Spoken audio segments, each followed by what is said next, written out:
Chapter 1843, Unbelievable Luck, 5. And that one in the green dress, do you see her feet? Ever since your boy entered the room, she's been inching toward him until she's only a meter away. If everything goes as planned, she'll pretend to fall into his arms. Feng Wu saw that she was talking about Sapphiro, and that one. And that one. The white fairy finally pointed at Ranmil. What do you think of her? Feng Wu glanced at Ranmil and said grumpily, she's just standing there. Her eyes aren't glued to Jun Linyuan's face, and she's not trying to strike up a conversation. So, she's not interested in him, I think? After some thought, Feng Wu said affirmatively, well, not everyone in the world is interested in Jun Linyuan. You can't be more wrong. The white fairy smacked Feng Wu on the head. Are you blind? Don't you understand? Feng Wu looked perplexed. Resting her hands on her waist, the white fairy said proudly, with my years of chasing off flirtatious women, I can tell you that the pure and innocent Ranmil is the most ambitious of them all. Feng Wu said, really? That can't be. The white fairy found Feng Wu's response idiotic. Do you really not see it? Feng Wu said, I really don't. The white fairy rolled her eyes at Feng Wu. She's very capable. Look at the angle she's standing in. Was she facing the door earlier? Feng Wu shook her head. Her profile was facing the door just then. The white fairy asked, what about now? Feng Wu said, she's at a 65-degree angle. The white fairy nodded and said affirmatively, that's Ranmil's prettiest angle, which is why she's standing like that.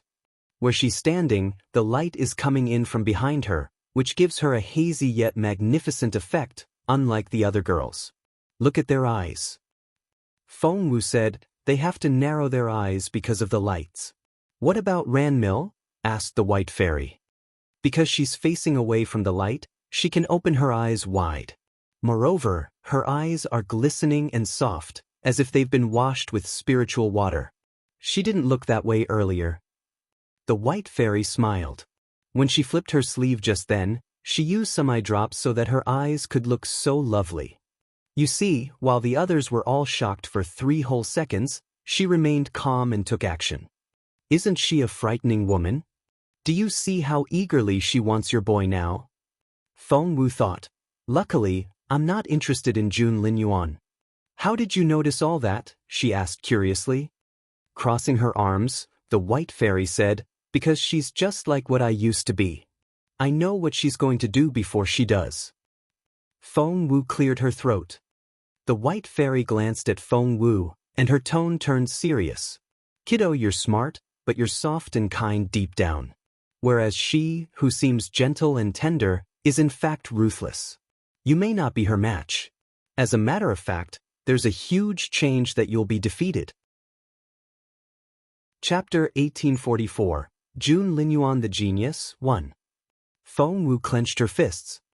The white fairy said, since she has her eye on Jun Linyuan, the two of you are love rivals now. It'll be a battle of life and death. Feng Wu wanted to say that she didn't actually like Jun Linyuan. But she had made it too clear earlier, and she couldn't take back her words now. She sighed inwardly. On the other side of the shelves, Boss Jun, what are you doing here? Aren't you too advanced for this place? How did you get in? Feng Sun asked the question everyone wanted to ask. The others all looked at Jun Linyuan as well. The rule of this place was that anyone above the spiritual lord level couldn't come in, because it would break the balance. Jun Linyuan gave Feng Sun a long look and changed the subject. Are you done rolling the dice? No, of course not. Feng Sun turned his attention back to the dice. I rolled the dice for Princess Ranmil just then, and I got 22. Teehee, Boss Jun, I've been very lucky today. He then showed the purple sun sword and the swordplay to Jun Linyuan and patted his chest. I found them all by myself. And his? Feng Sun then took the blowing snow swordplay from Xian Yi's sleeve. I found this too. He had praised me all over his face. Jun Linyuan gave him an indifferent glance and said in an emotionless tone, I siege. Feng Sun's enthusiasm wasn't dimmed when he said, just wait and see. I'm sure there's something good in that lattice. Right, Princess Ranmil? Ranmil took a few steps forward until she was only a meter away from Jun Linyuan. The look in her eyes was still pure and innocent, but she didn't speak to Jun Linyuan. She didn't even try to introduce herself. She was even pretending to ignore Jun Linyuan. Young Lord Feng is right. I'm sure it'll be something nice. Thank you, my dear young lord. The people of the grassland didn't care much for formalities, but Ranmil bent her knee in the fashion of the Junwo Empire to express her gratitude. Feng Sun was over the moon. Now, here we go. He then marched to the lattice and opened the door. Whoosh-poof. Heavy smoke erupted out of the lattice, so fast and heavy that it made one's eyes water. No matter how fast Feng Sun was, he couldn't be as fast as the smoke. Sizzled at the smoke was almost in his face, and what was more terrifying was that it was poisonous. Cough, cough. Feng Sun jumped back as quickly as he could, but the smoke almost injured his eyes. He only stopped when he was dozens of meters away. Only then did he exhale. Still feeling shaken, he heaved a long sigh. That was close. It nearly got me, and that smoke was poisonous.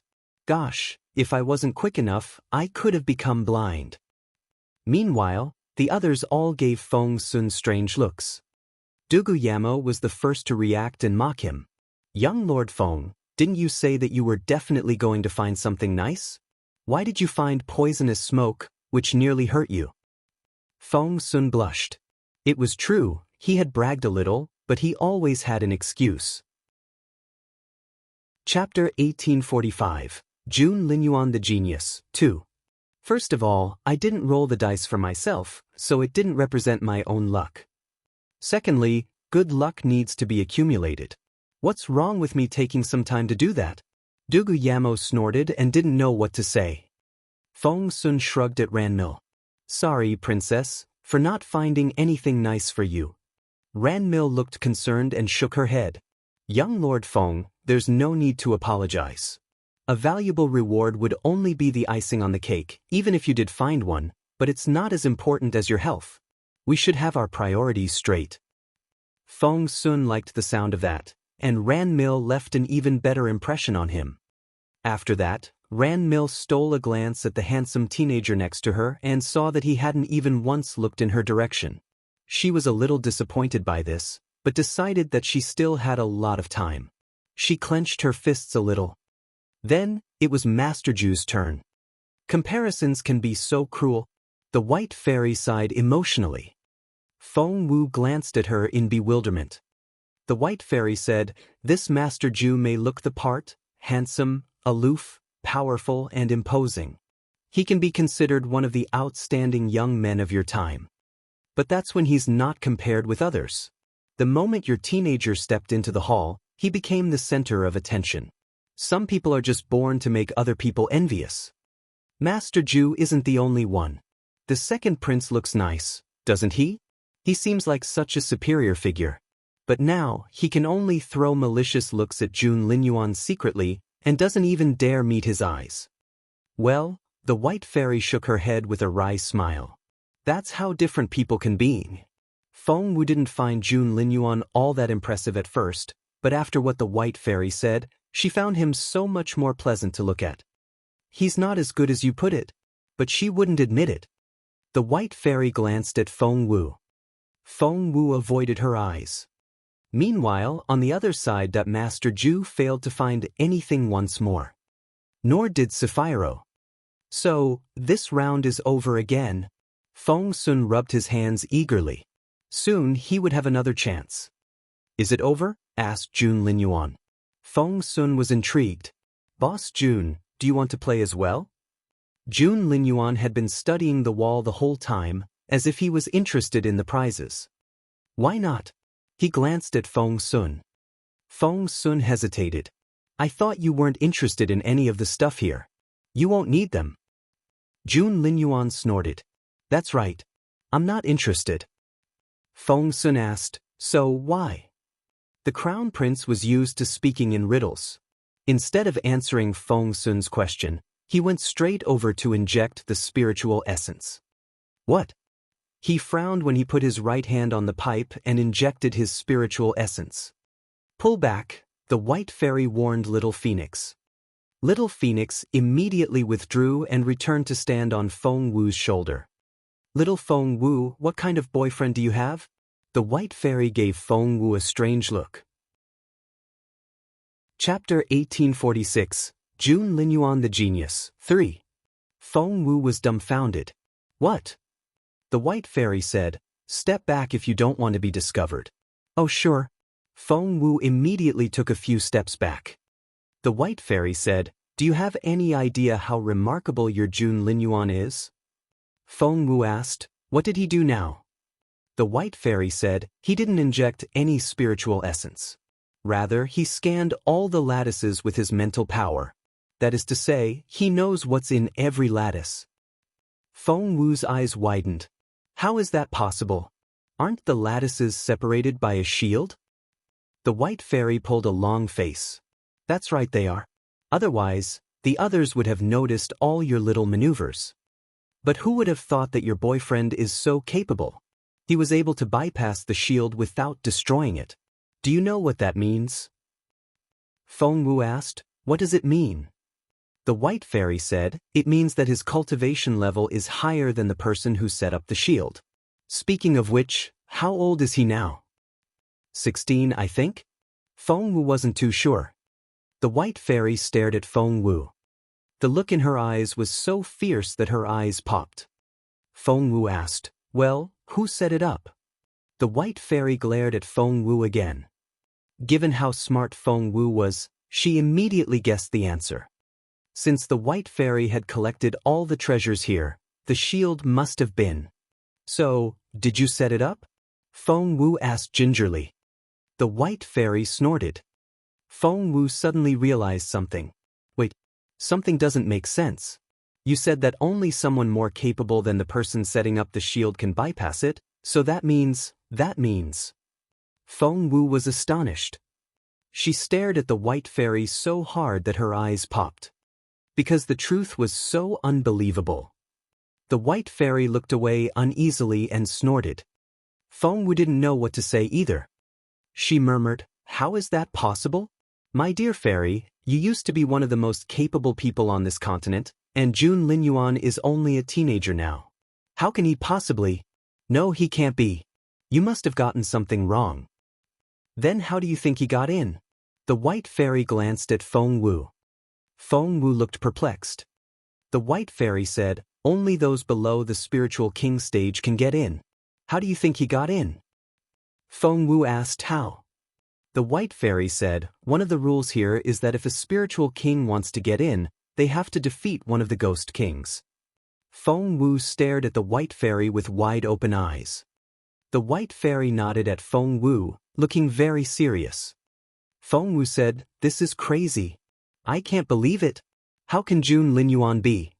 He wasn't at this level before. He disappeared for a while and was said to be cultivating somewhere else, but it was only for a few days. How can he have achieved so much in that time? He's only 16.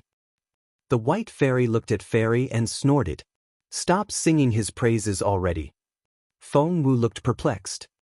The white fairy said, I know you're happy for your own man, but you really should keep it to yourself.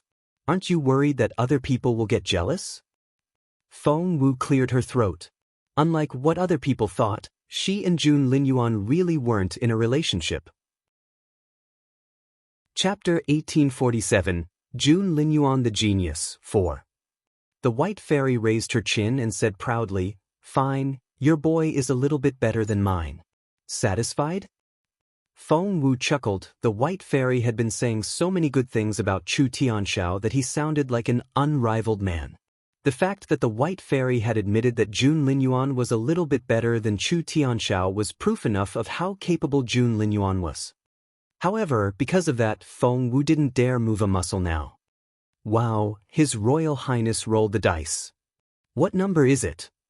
Number 5. Boss Jun, let me check it for you. Feng Sun happily ran over to open the door. Jun Linyuan stood there, his hands crossed behind his back. His wide sleeves brushed against the ground, and he looked graceful and elegant. Wow! Feng Sun cried out when he opened the door. Feng Sun carefully held it with both hands, as if it was the most precious thing. The replacement talisman. It's the replacement talisman. Feng Sun wanted to dance around. Boss Jun, you're the best. I admire you so much. The Crown Prince glanced at Feng Sun. Boss Jun, can you do me a favor? Feng Sun ran around Jun Linyuan like a puppy dog. Get to the point. Jun Linyuan was very succinct. Can I have the replacement talisman? Feng Sun asked tentatively. The Crown Prince frowned. Before he could say no, Feng Sun raised his right hand and yelled, Boss Jun, please listen to me. Speak, said Jun Linyuan. Feng Sun said loudly, of course it's not for myself. I'm so capable and well-respected that no one would dare pick on me. They would have to have a death wish. I don't need it. Your point? The Crown Prince grew impatient. Yes. My point is I want to give it to Xiao Wu. Feng Sun beamed at him. Immediately, many people's eyes widened. The replacement talisman could give one an extra life, but Feng Sun was going to give it to Feng Wu. Feng Lu, Feng Sang, Duguyamo, and Sapphiro all looked like they wanted to cry, and their eyes were filled with jealousy. Back on the other side. Well, the silly boy is quite nice to you. He actually wants the replacement talisman for you. The white fairy gave Feng Wu a teasing look. Feng Wu rolled her eyes. He's my godbrother. The white fairy said, well, he's not your biological brother, is he? You were childhood friends. Don't you want him to become someone even more intimate? Feng Wu said, hey. The white fairy said, there. I won't tease you anymore. If Jun Linyuan didn't exist, that teenager Feng Sun would be a fine choice. But with the existence of a teenager like Jun Linyuan, everyone else seems to fade in his presence. If he's the moon, then everyone else are just mere fireflies in comparison. Feng Sun has a brighter light than most people, but he's nothing compared with Jun Linyuan. Therefore, kiddo, pursuing Jun Linyuan may be an attractive choice, but it's full of peril as well, because 9 out of 10 girls want him. You're competing against the whole world.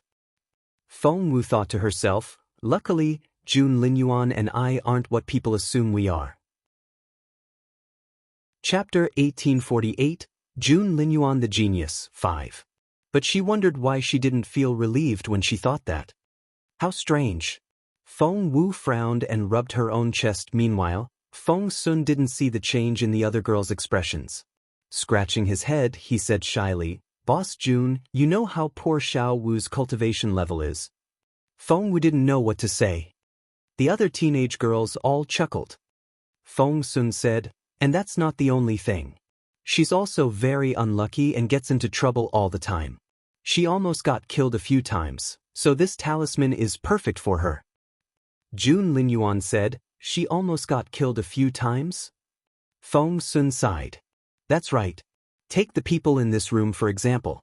Zhuo Qingxian is so sure that Xiao Wu killed Zhuo Qingyu and injured the third princess that he wants to kill her for it. Feng Sun gave away Zhuo Qingxian without hesitation.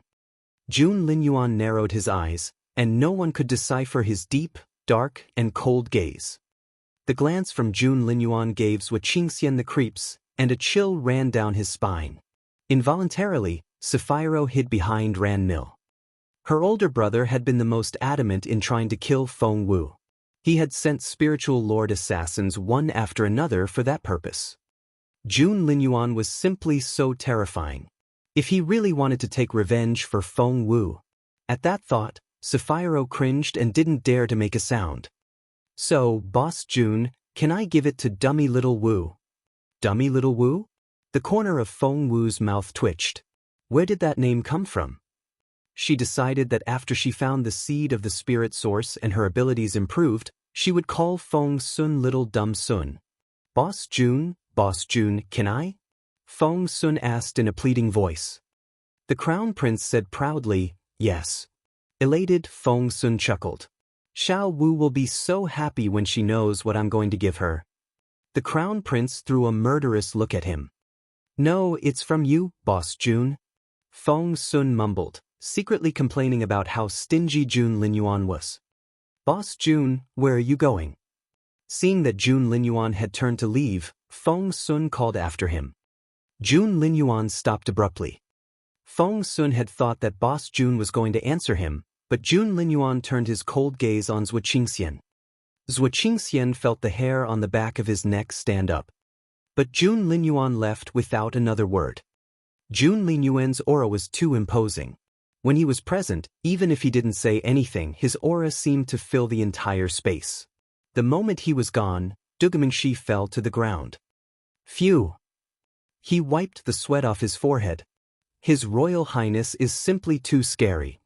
Everyone was intimidated by his relentlessness and resolve. Hey, do you still want to do it? Do you? Feng Sun was the only one who was still serious about the game. The others all felt exhausted. Have you all given up? All right. I'll do it. Feng Sun grinned and injected his spiritual essence. So, Chapter 1849, Face Slapping. The dice were rolled. Number 24 at Ran Mill stared at lattice number 24 and was almost sure that Feng Sun wouldn't find anything good, because she had stolen all his good luck just then. But when Feng Sun opened the lattice, Ran Mill was filled with despair. The turtle diagram. Feng Sun happily picked it up. Holding the diagram, he told Xian Yi, I thought I ran out of luck already, but as it turns out, I still can find good stuff. The goddess of luck must love me. Xian Yi found it quite strange as well, but he was always poker-faced and didn't show much concern at all. Ran Mill was the one who was truly confused. She stared at Feng Sun. This shouldn't be happening. She had already drawn Feng Sun's good luck away. But now, Feng Sun was the only one who dared to roll the dice. He said, Are you all giving up? If that's the case, I'll keep going. I'll give it a try. Ran Mill smiled and nodded at Feng Sun. I'd like to try my luck. Feng Sun looked at Ran Mill and said in bewilderment, The legend is that you're the luckiest girl on the grassland, but from what I've seen today, that's not exactly true. Ran Mill stiffened a little. But she soon returned to herself and smiled at Feng Sun. Young Lord Feng, you're so humorous. I'm not like that. It's just a rumor. No, it's not.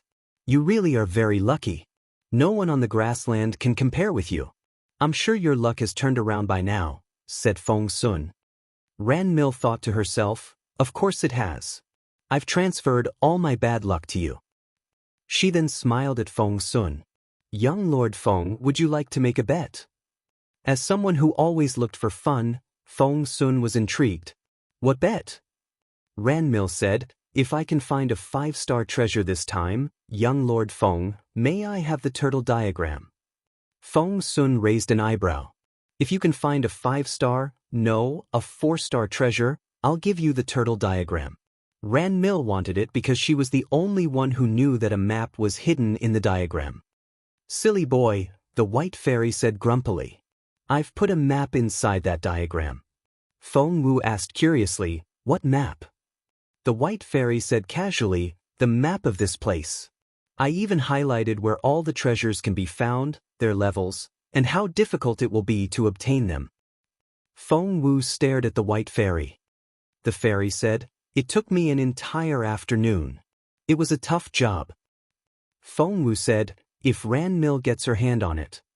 The white fairy glanced at Feng Wu. Do you want to know the truth? Feng Wu said, Do tell. The white fairy said, If you don't interfere with Ran Mill's skills, she can take away most of the treasures here. Feng Wu nodded. So, we can't allow her to get the turtle diagram. Ran Mill smiled at Feng Sun and nodded. It's a deal then. Feng Sun beamed at her. No problem. Feng Wu wanted to smack him on the head. However, at that moment. Chapter 1850, Feng Wu's Super Patron, 1. Of course Feng Wu wouldn't let Ran Mill find anything good. Therefore, after Ran Mill rolled the dice and opened the door, she found the lattice completely empty. The sight rendered Ran Mill speechless. This shouldn't be happening. She had stolen Feng Sun's good luck and transferred her bad luck to him. Why was she still so unlucky? Feng Sun gave Ran Mill a sympathetic look. Well, I don't know what to say. Ranmil put on a sad face. Feng Sun patted her shoulder and tried to comfort her. Our bet still counts, all right? With teary eyes, Ranmil looked up at Feng Sun. The innocent look in her eyes made Feng Sun feel quite heroic. Patting his chest, he said confidently, "If you win, I'll give you the turtle diagram. If you lose, you just give me a smile. How's that?" Ranmil had been about to cry a moment ago, but Feng Sun's words made her chuckle. Feng Sun was pleased to see that he had cheered Ranmil up. What he didn't know was that Feng Wu was rolling her eyes at him on the other side. Feng Sun then rolled up his sleeves and said, "Just wait and see." He was about to roll the dice when Feng Wu took action. She didn't help him this time. Instead, that whooshed that she grabbed the rest of the good stuff in the lattices and stored them away in her ring space. It all happened in the blink of an eye. The white fairy looked at Feng Wu, and so did Little Phoenix. Feng Wu said, "Let's go." The white fairy said, "Wait, why are you taking everything?" Feng Wu smirked. "Why else? Leave them here so that young Lord Feng can fawn on the girl?" The white fairy said, "Why do you sound so resentful?" Of course Feng Wu was resentful. She was so nice to Feng Sun, but that boy was trying to please Ranmil with the turtle diagram. He's just a fool. Let's go. Feng Wu turned to leave. The white fairy and Little Phoenix looked at each other, and both shrugged. However, the white fairy's eyes lit up when she looked at Little Phoenix. Golden light suddenly flickered in Little Phoenix's black eyes. It was dazzling, intimidating, and as sharp as a blade. Even someone like the white fairy felt her heart skip a beat, and she felt intimidated, as if she was facing someone much more superior. Feng Wu was walking in the front and missed the sight, but the white fairy saw it all. The golden light frightened the white fairy. After absorbing all the spiritual essence, Little Phoenix had made another breakthrough and regained some of its lost memories. It remembered what it used to be called. That golden light used to belong to Boss Phoenix. Shut up. The bird shot a severe glance at the white fairy, and she was reminded of a familiar stately figure. The white fairy looked down and hid the look on her face. But deep down she was in turmoil. Chapter 1851, Feng Wu's Super Patron, 2. Little Phoenix really was the one who was known as Boss Phoenix. The white fairy remembered that Chu Tianxiao used to have an invincible master, and that mysterious master, who used to rule the continent, had a proud phoenix. She found the bird quite pretty back then, but when she said something that offended it, Boss Phoenix punished her by making her reflect upon her faults by the Black Pond in Phoenix Mountain for 3 years. She lived those 3 years in hell and wanted to kill herself all the time. Hence, she had always been deeply frightened of Boss Phoenix. Back then, Chu Tianxiao wouldn't help her either. He even told her that Boss Phoenix represented his master, and offending the bird was the same as offending his master. Chu Tianxiao admired his master blindly. Chu Tianxiao had some rules. Everything his master said was correct. If his master told him to do something, he would rather die than see it unfinished. He would never ask any questions, and he firmly believed in his master. And that war. The memory made the white fairy's head ache terribly. She couldn't bring herself to think of that slaughter. It was so miserable.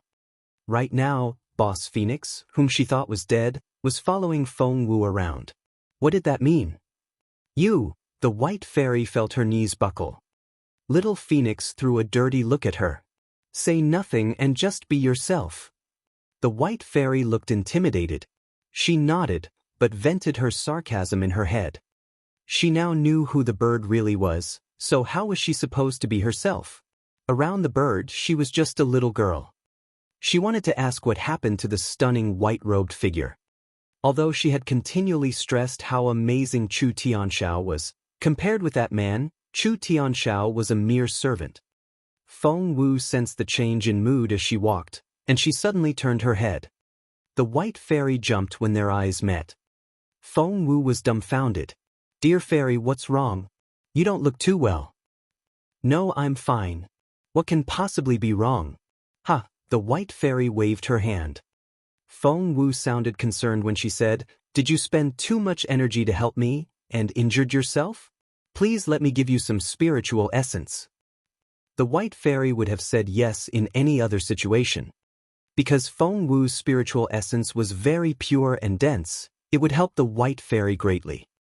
But now that the white fairy stole a glance at the bird smirked. The white fairy's stomach lurched, and she waved at Feng Wu. No, there's no need. Please don't bother. Feng Wu gave the white fairy a suspicious look. What happened to you? She felt like a different person. The white fairy said, no one here is capable enough to defeat me, so what can possibly go wrong? By the way, don't you still want your fallen star sword? Gosh. Feng Wu suddenly remembered. When she first entered this place, the white fairy had put her fallen star sword somewhere so that it could absorb spiritual essence. Then with what happened with Qiuling and the lucky draw, she almost forgot about her sword. But won't it be too much trouble if we double back now? Asked Feng Wu. Chapter 1852, Feng Wu's Super Patron, 3. The white fairy wasn't exactly famous for her good temper. She was proud and aloof, and Feng Wu often had to beg or coax her for help. But the fairy was being awfully nice now. No, of course it's no bother. If you like, I'll take you there through a shortcut. Feng Wu looked at her in amazement. This didn't feel right. This white fairy felt like a different person, as if she was possessed by something. No matter how hard Feng Wu pressed her, however, the white fairy wouldn't give her an explanation. Because just like Boss Phoenix said, it wasn't time yet. Little Phoenix shot an arrogant glance at the white fairy and thought, this girl only knows that I'm with Feng Wu now, but if she knows who Feng Wu used to be, she'll lose her mind. Of course, Little Phoenix would never reveal such a big secret. The white fairy remained exceedingly enthusiastic on their way back. This way, please. There's a shortcut that can take us there in no time. Miss Feng Wu, please look at the frescoes on the wall. They'll show up randomly every once in a while. Please don't underestimate the frescoes. If you can learn the knowledge hidden in them, you'll find it very useful later when you have to fight against the super puppet soldiers. Feng Wu couldn't help but glance at the white fairy. Even the dullest person could see that the white fairy was trying to fawn on her. That didn't make sense.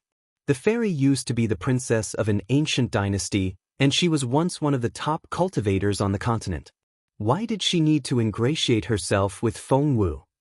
Did you betray me in some way? Feng Wu eyed the white fairy suspiciously, feeling uneasy. Nonsense, the white fairy said grumpily. I want you to find the seed of the spirit source, okay? Feng Wu asked why. The white fairy said, because I'm the one teaching you. That way, I'll be able to show off to the other two guys. Ha! Feng Wu asked, is that it? The white fairy said, and it's also because of Chu Tianxiao. Who else am I supposed to help? Speaking of which, do you want to learn the Guardian of the Earth skill or not? It's a group attack technique. Feng Wu's eyes lit up. She had only learned individual attack skills and had mostly engaged in one-on-one battles. If she could learn this one, even if she was surrounded in the future, she could attack her enemies all at once and escape. Feng Wu nodded solemnly. Yes, I want to learn it. With a wave of the white fairy's hand, the flickering frescoes were suddenly fixed on the wall. Without hesitation, Feng Wu sat down cross-legged and studied the Guardian of the Earth. Behind her, the white fairy glanced at Boss Phoenix, as if looking for approval. Little Phoenix nodded in an arrogant manner. The recognition made the white fairy want to jump around in excitement. Looking at Feng Wu, who had little idea of what was going on, the white fairy was amazed by how lucky the girl was. She had only casually mentioned the Guardian of the Earth to Feng Wu just then, but was it just another common skill? If one had to compare, it was more valuable than all the treasures in the treasure hall put together. Chapter 1853, Untitled. The frescoes flickered in and out of view, so why did they appear now? Because the white fairy controlled them so that Feng Wu could learn the skill. Seeing that Boss Phoenix was pleased, the white fairy was over the moon, but she was a little worried. The guardian of the earth wasn't exactly easy to understand, especially the Sanskrit part, which no normal person could read. But Feng Wu read the words aloud when she got to that part. The earth cracks open and the sky falls. She went on smoothly. Does she actually understand the ancient language? The white fairy was shocked. She herself could only understand half of it. Little Phoenix glanced at the white fairy and said grumpily, "Of course she does. You have no idea how much stuff she has learned since she was little." The white fairy sighed in amazement. "With you around, I'm sure Miss Feng Wu can master anything. She's such a lucky girl." Little Phoenix glanced at the white fairy and thought, "I wasn't the one who taught Xiao Wu. If this fairy knows Xiao Wu was taught by my master himself, she would faint. However, that would expose its master as well." Therefore, Little Phoenix raised its chin, neither admitting nor denying the claim. The white fairy thought that she had guessed correctly and envied Feng Wu greatly. Feng Wu closed her eyes. Suddenly, golden light shone from inside her body, and dots of golden light danced around her like little elves. Pointing somewhere ahead of her, Feng Wu suddenly shouted, "The ground opens." About 10 meters away, a round hole about 10 square meters in size appeared on the ground. Everything within the circle crumbled. The white fairy cried out, "She's mastered the first stance already." She was so surprised because the guardian of the earth was a technique that required the earth attribute. Gaping ground, the first stance, was a powerful AoE skill that had taken her 3 years to learn. Little Phoenix glanced at the white fairy proudly. Of course Xiao Wu had learned it quickly. She was Feng Wu. The white fairy said, "The first stance is relatively easy, but the second one, cracking ground, is very difficult. One can't possibly master it without 3 or 5 years of practice. So, we have to wait until this place opens next time." However, before she could finish, rumble. There was a loud noise. The white fairy looked in the direction of the noise. One look and her eyes popped. That was because the ground cracked. Seriously? Feng Wu has already mastered the second stance. How's that possible? The white fairy had always been very calm.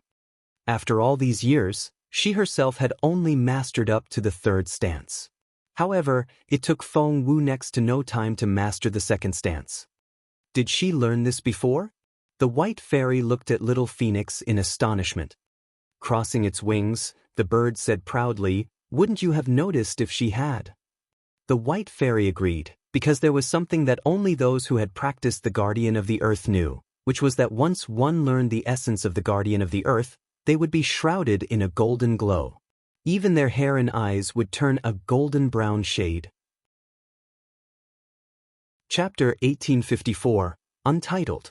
Once a person mastered the circulation of the spiritual essence of the guardian of the earth, they could control how they looked. I didn't expect her to be able to master 2 stances in a row. That's very impressive, and I'm amazed. But at the end of the day, it's all because of your great taste. As it turned out, the white fairy knew how to fawn on people, which was what she was doing to the bird.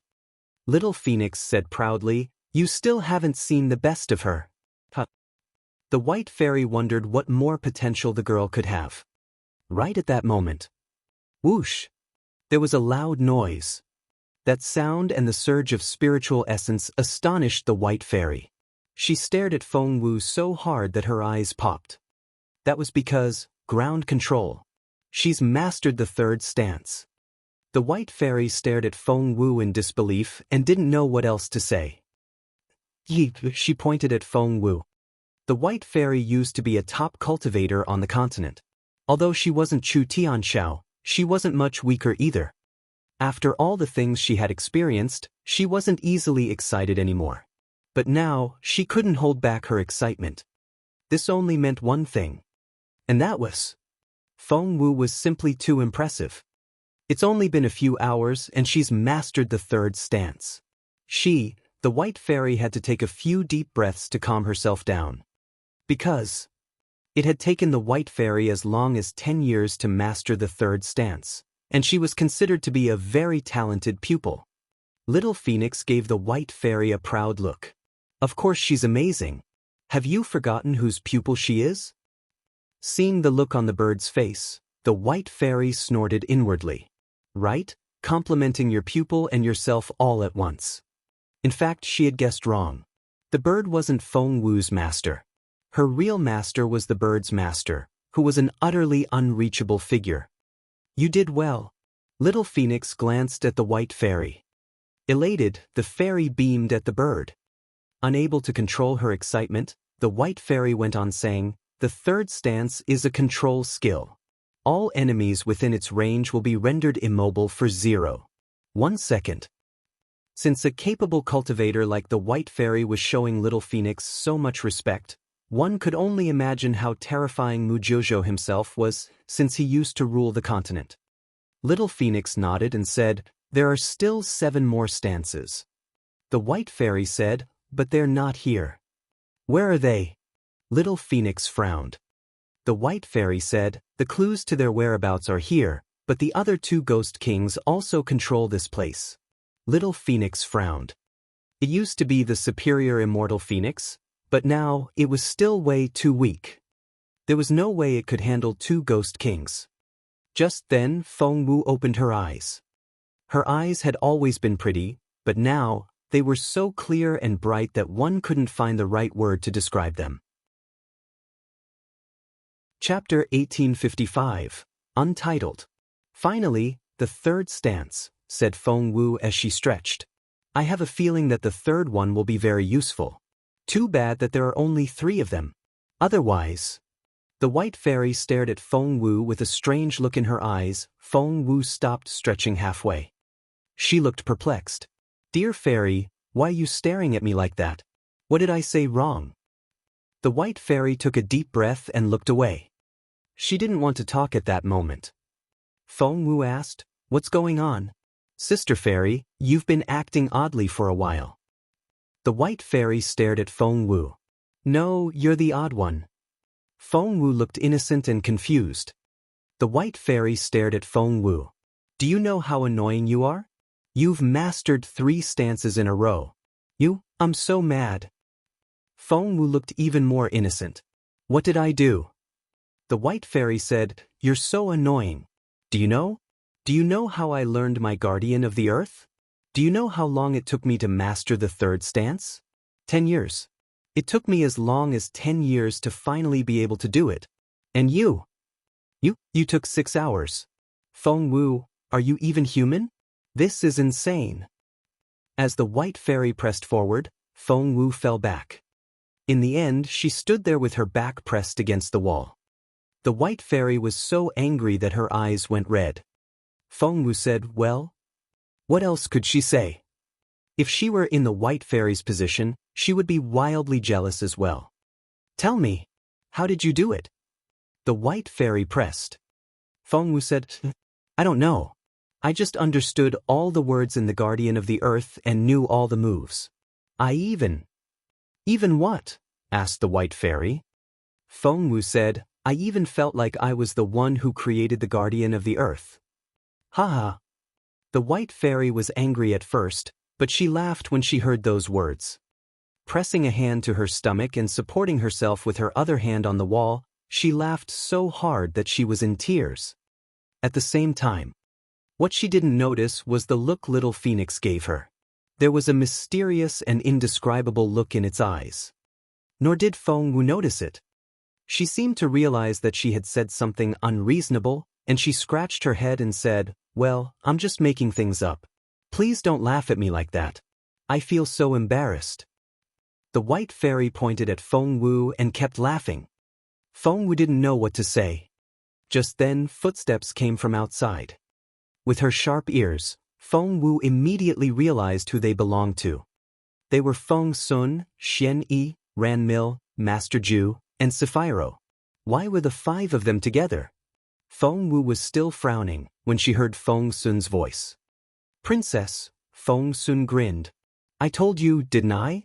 I said I would give you the turtle diagram and I have. I always keep my word. Chapter 1856. Are you fond of Jun Linyuan? 1. Feng Wu frowned when she heard Feng Sun's voice. Well, I see that the boy gave the turtle diagram to the girl. The white fairy smiled. Finally, she got what she wanted. How very rewarding for her. Feng Wu's face darkened as if Feng Wu wasn't annoyed enough. The white fairy added, and she's your rival in love. No, she's not. Feng Wu denied it. I have nothing to do with Jun Linyuan. Well, do I hear jealousy? Is that what I hear? How interesting. Feng Wu didn't know what she could say to talk her way out of this, but she really was very angry at Feng Sun before she left the room. She had put things in perfect order so that he would win and Ranmil would lose the bet. He shouldn't have lost the turtle diagram to Ranmil, but then.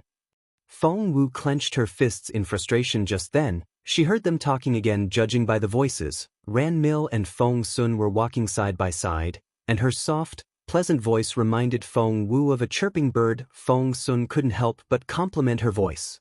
My princess, you sound a lot like another person. Ranmil asked curiously, who? Little Feng Wu, my sister. Feng Sun glanced at Ranmil and went on, the two of you are equally innocent and kind. It's only that you're quieter, and she's more active and talkative. Ranmil's eyes flashed imperceptibly when Feng Sun mentioned Feng Wu's name. However, it was too subtle for Feng Sun to notice, but that meaningful look didn't escape Feng Wu. Ranmil feigned an indifferent tone and said, I heard from the maids that Miss Feng Wu and His Royal Highness are. Feng Sun loved this topic. He had been trying to talk to someone about it. Since Ranmil asked, he was happy to elaborate. Well, you've asked the right person. No one knows better than I do. Ranmil raised her eyebrows a little, and her clear, bright eyes looked very innocent. You? Feng Sun said, of course. So, what have you heard? Ranmil pretended to hesitate, before she said, people are saying that His Royal Highness only sees Miss Feng Wu as a bed-warming maid.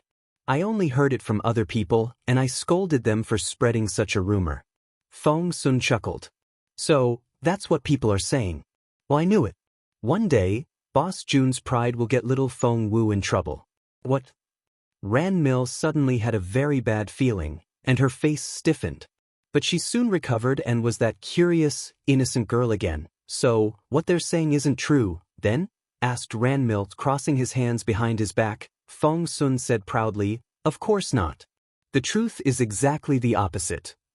Ranmil didn't know what to say. The others turned to look at Feng Sun as well. Even Master Ju was curious. It wasn't common for a capable man like him to be interested in other people's affairs, but because the famous Jun Linyuan was involved, even Master Ju was intrigued.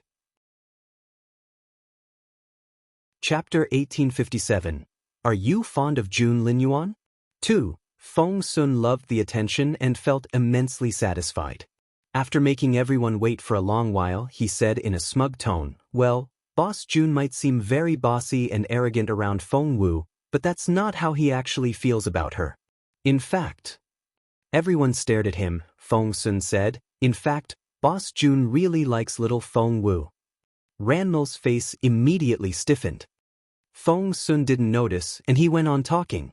But His Royal Highness is too proud to admit his affection for Feng Wu, because he'll feel humiliated. Therefore, when there are other people around, he's always very impatient with Xiao Wu. Ranmil clenched her fists in her long sleeves, and her nails dug into her palms. She bit her lower lip so hard that she could taste blood. Bullshit. Feng Wu stared at Feng Sun as she cried out inwardly.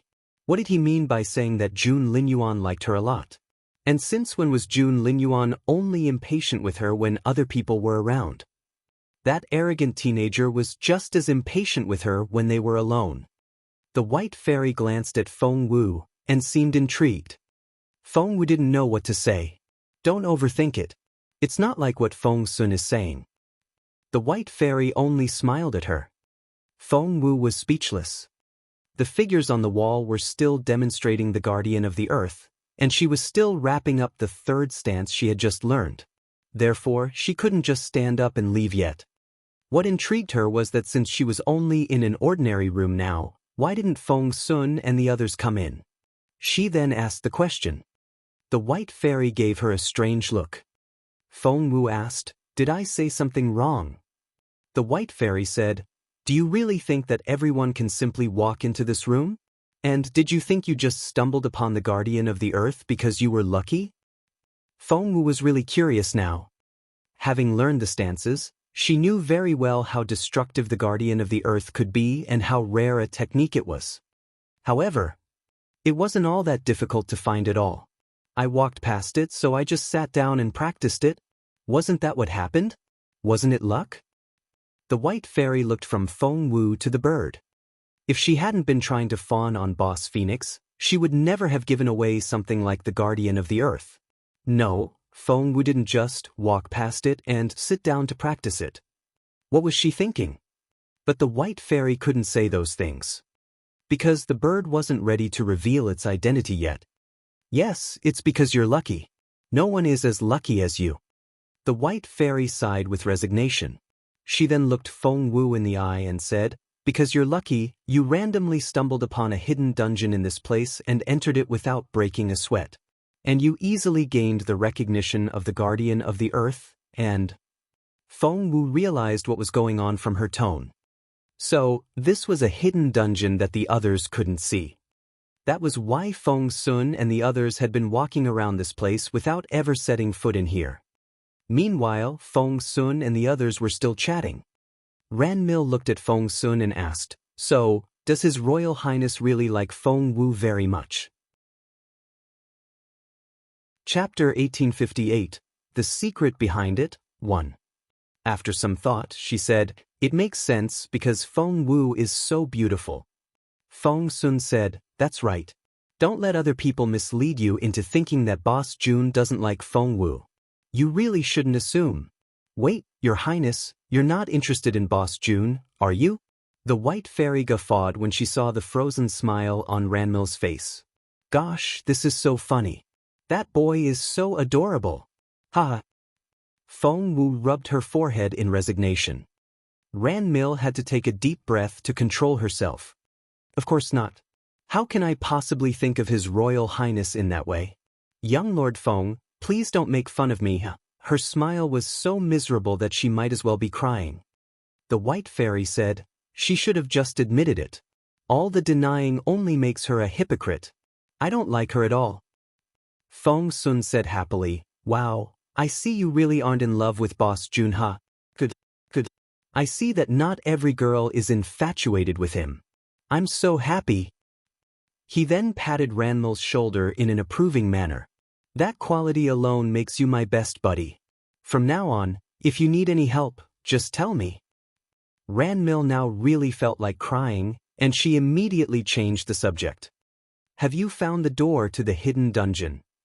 That immediately distracted Feng Sun, and he shook his head in resignation. "So, this is the hidden dungeon.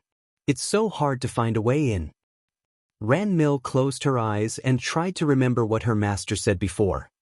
Red March, her master, was highly revered by people on this continent, but she was such a mysterious figure that she would disappear for years on end. Ran Mil still remembered how serious Red March was before she left the last time. She told Ran Mil that she had to find the Guardian of the Earth in the secret dungeon. Moreover, Red March had also left Ran Mil with some notes on the Guardian of the Earth. Red March had been searching for the Guardian of the Earth for years without any success, which only proved how formidable the technique was. Ran Mil remembered something Red March once said. If one could find all the pieces of the Guardian of the Earth, the complete set would almost be as precious as the seed of the spirit source. That was why Ran Mil wasn't jealous when Feng Sun found the purple sun swordplay and blowing snow swordplay. Compared with the Guardian of the Earth, those two manuals were nothing. Ran Mil closed her eyes and searched her memory. Her eyes then lit up. Found it. All eyes were on Ran Mil. Ran Mil walked to one of the walls and tapped it with her fingers. After 9 taps, there was a creaking sound. The wall slid open, revealing a small door that was wide enough for one person to walk through. Everyone else now stared at Ran Mil in amazement and showered her with compliments. Ran Mil still looked as innocent as ever. She waved her hands repeatedly, telling the others that she hadn't done anything. But when they weren't looking, Ran Mil grinned maliciously. Chapter 1859, The Secret Behind It, 2. Why would Ran Mil bring Feng Sun and the others here at the risk of losing the Guardian of the Earth? Because according to Red March's notes, to enter the hidden dungeon, she would have to pass 9 trials, all of which were riddled with danger. She had brought all the others here as human shields, but she let them think that they were all working together in searching for the treasure. Are they going to go through trials? Perplexed, Feng Wu looked up at the White Fairy. The White Fairy nodded. Of course. Feng Wu said, but I entered this place just like that. The White Fairy said matter-of-factly, if I can bring you here, why should you go through the trials? It would be a waste of time, right? Feng Wu agreed, but wouldn't that be too strange? People would think that I got special treatment, said Feng Wu. The White Fairy rolled her eyes, glanced at Little Phoenix, and mumbled, you've always been lucky and always had special treatment, okay? Her voice was so low that Feng Wu didn't hear her clearly. What? She asked curiously. The White Fairy rolled her eyes at Feng Wu. I don't want to talk to you. I'm sure you're blessed by the goddess of good luck. Feng Wu cleared her throat. Let's search this room. The clue to the second chapter of The Guardian of the Earth is here. We'll leave after we find it, the White Fairy reminded Feng Wu. I see. Feng Wu knew that she had only just learned the first chapter and that the second chapter was somewhere among the tombs. As for exactly where it was, the clue was right here in front of her. That Ran Mill is determined to find the Guardian of the Earth. I think it was on her master's order, the White Fairy said. Really? Feng Wu asked curiously. The White Fairy nodded. The Guardian of the Earth is the most powerful existing Earth attribute technique, especially from the 3rd stance onward. Red March herself is an Earth attribute master. If we let her find it, her cultivation level will rise again. Didn't you say earlier that Red March is one of the most powerful cultivators on this continent? Asked Feng Wu. Back in my day, Red March was already in the top 100. After all these years, most of the top cultivators have aged, suffer from injuries, or have faded away. If she's still around, she'll be much higher on the list now. I think she's at least in the top 20 now, said the White Fairy. That's already very impressive. Feng Wu was amazed. One had to realize that the Junwo Empire and the Sino Grassland weren't the only kingdoms on this continent. The White Fairy then said, even Red March, a famous cultivator, is determined to find the Guardian of the Earth. Do you realize how precious it is? Feng Wu cleared her throat. Yes, of course it's precious. Earlier, because of how easily she had obtained it, Feng Wu hadn't thought much of the technique. Now that the White Fairy put it that way, Feng Wu finally realized how rare it was. The White Fairy said proudly, if you give the manual to the Emperor of your empire, he'll make you a knight or something at least. And it won't be just an empty title. It'll come with dozens of cities. With this manual alone. The White Fairy said proudly, yes, with the first chapter alone. Feng Wu's eyes lit up. She hadn't seen the importance of the Guardian of the Earth when the White Fairy told her that Red March wanted it.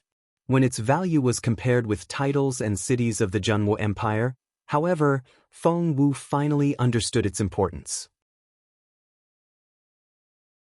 Chapter 1860, The Secret Behind It, 3.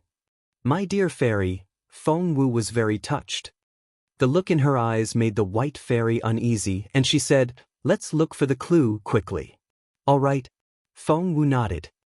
She decided that if she ever had the chance to meet Chu Tianxiao, her senior brother, she would say some very nice things about the dear fairy. She clenched her fists. She then looked around, searching for anything that would lead her to the second chapter. They were right in the middle of a stone arch bridge made from white jade. A pair of stone lions sat on either end of the bridge. They were all very lifelike sculptures, down to every single hair. Under the bridge flowed a bottomless river. Green lotus leaves covered the water, and the sound was quite pleasant.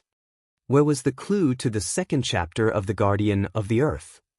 Before Feng Wu could even start searching, it's under the 7th lotus leaf opposite the 3rd brick on the right end of the bridge, someone said in a proud voice. Feng Wu looked perplexed. She looked up at Little Phoenix. Go get it? Crossing its wings, Little Phoenix raised its head. Really? Feng Wu sounded suspicious. The White Fairy looked from the bird to Feng Wu before looking away. What universe did this girl save in her last life? With the great bird with her, she would be able to do anything. The fairy couldn't understand the bird. It was so merciless toward other people, but it would give the girl whatever she wanted. On their way here, the bird had complained, saying that this place was great, but it just took so long to find the guardian of the earth. That obvious hint had made the fairy bring little Feng Wu here directly. This was against the rules, and she would be punished if she was found out. Is that true? Feng Wu glanced at little Phoenix. How did you find it so quickly? I didn't have a clue at all. The white fairy pushed her a little. Quickly, Moss. Little Phoenix cast a stern look at the white fairy. Ahem, the white fairy coughed to cover her slip of the tongue. Didn't little Phoenix tell you already? It's under the 7th lotus leaf opposite the 3rd brick on the right end of the bridge. Feng Wu smiled at the white fairy. What does that lousy bird know? I'm sure it's all made up. That lousy bird? She called Master Phoenix a lousy bird. Teeth. The white fairy's eyes widened, and she stared at Feng Wu in disbelief. Feng Wu was confused. What? The white fairy looked at the bird, whom she deemed to be a supreme figure. Why didn't the defiant Master Phoenix get angry when it was called a lousy bird? Little Phoenix glanced at Feng Wu without saying another word. How could it be angry? This girl was the dearest to its master. Seeing that the white fairy only stood there and looked stunned, the embarrassed little Phoenix lashed out at the white fairy. What are you waiting for? Look under that leaf. There was something very authoritative in its tone. Feng Wu nearly jumped. Seeing the white fairy just standing there, Feng Wu thought that the bird had offended her, so she apologized to the fairy. Dear fairy, please don't be mad. The lousy bird is grumpy for some unknown reason. It didn't mean to yell at you. Please don't kill it for my sake. Chapter 1861. Terrifying Feng Wu. The white fairy shifted her gaze back to Feng Wu. There was something very complicated in her eyes. Kill Master Phoenix? Was that supposed to be a joke? How could she possibly kill the extraordinary bird? Seeing the way the white fairy exhaled, Feng Wu thought that she had appeased the fairy, so she picked little Phoenix up. The white fairy's pupils contracted. That was the most respected Master Phoenix, and Feng Wu just picked it up by the back of its neck, as if it was just some common spiritual pet. Surely, Master Phoenix would kill Feng Wu on the spot. But to the white fairy's surprise, Master Phoenix, who was so fierce toward her, just let Feng Wu pick it up like that. Had this world gone insane? Or was this Master Phoenix a fake one? Do I need to repeat myself? The formidable energy given off by the bird belonged to none other than Master Phoenix itself. It wasn't all that powerful because even Feng Wu was more capable than the bird now. But the white fairy didn't feel that way. The white fairy had been injured by that spiritual essence once, and she could still feel it in her bones. Therefore, she was wholeheartedly terrified by the bird, so much so that she had never thought about testing the bird's current capability. Oh, I'm going. I'm going now. The white fairy quickly dashed off, jumped into the river, and came back with the lotus leaf. Feng Wu watched this with wide eyes. She couldn't believe her eyes. The white fairy was so aloof and proud at first, so why was she so approachable all of a sudden? No, it wasn't just that. She was almost obsequious. Feng Wu patted her own head and stopped her train of thought. Why would someone as capable as the white fairy fawn on that lousy bird? But the truth was that the white fairy came back in no time with a lotus leaf in her hands. It looked like a big green umbrella. There you go. She was even much kinder to Feng Wu now. Are you really not mad? Feng Wu asked again, unconvinced. The white fairy glanced at Feng Wu. Me mad? Do you think so little of me? Feng Wu said, all right. Since the white fairy had said that, Feng Wu forgot about it and turned to study the lotus leaf. It's a map. Feng Wu recognized the map from the veins on the leaf. According to the map, the second chapter of the Guardian of the Earth is on the 3rd tier of this place, Universe Hall. Let's go then. But before we go, we'll have to fetch my fallen star sword first. Naturally, The white fairy would do whatever Feng Wu wanted now. When they returned to that place, Feng Wu's eyes sparkled when she saw the resplendent sword. Am I seeing things? It's already become a level 2 weapon. When she left the fallen star sword there earlier, it had only been a level 3 weapon.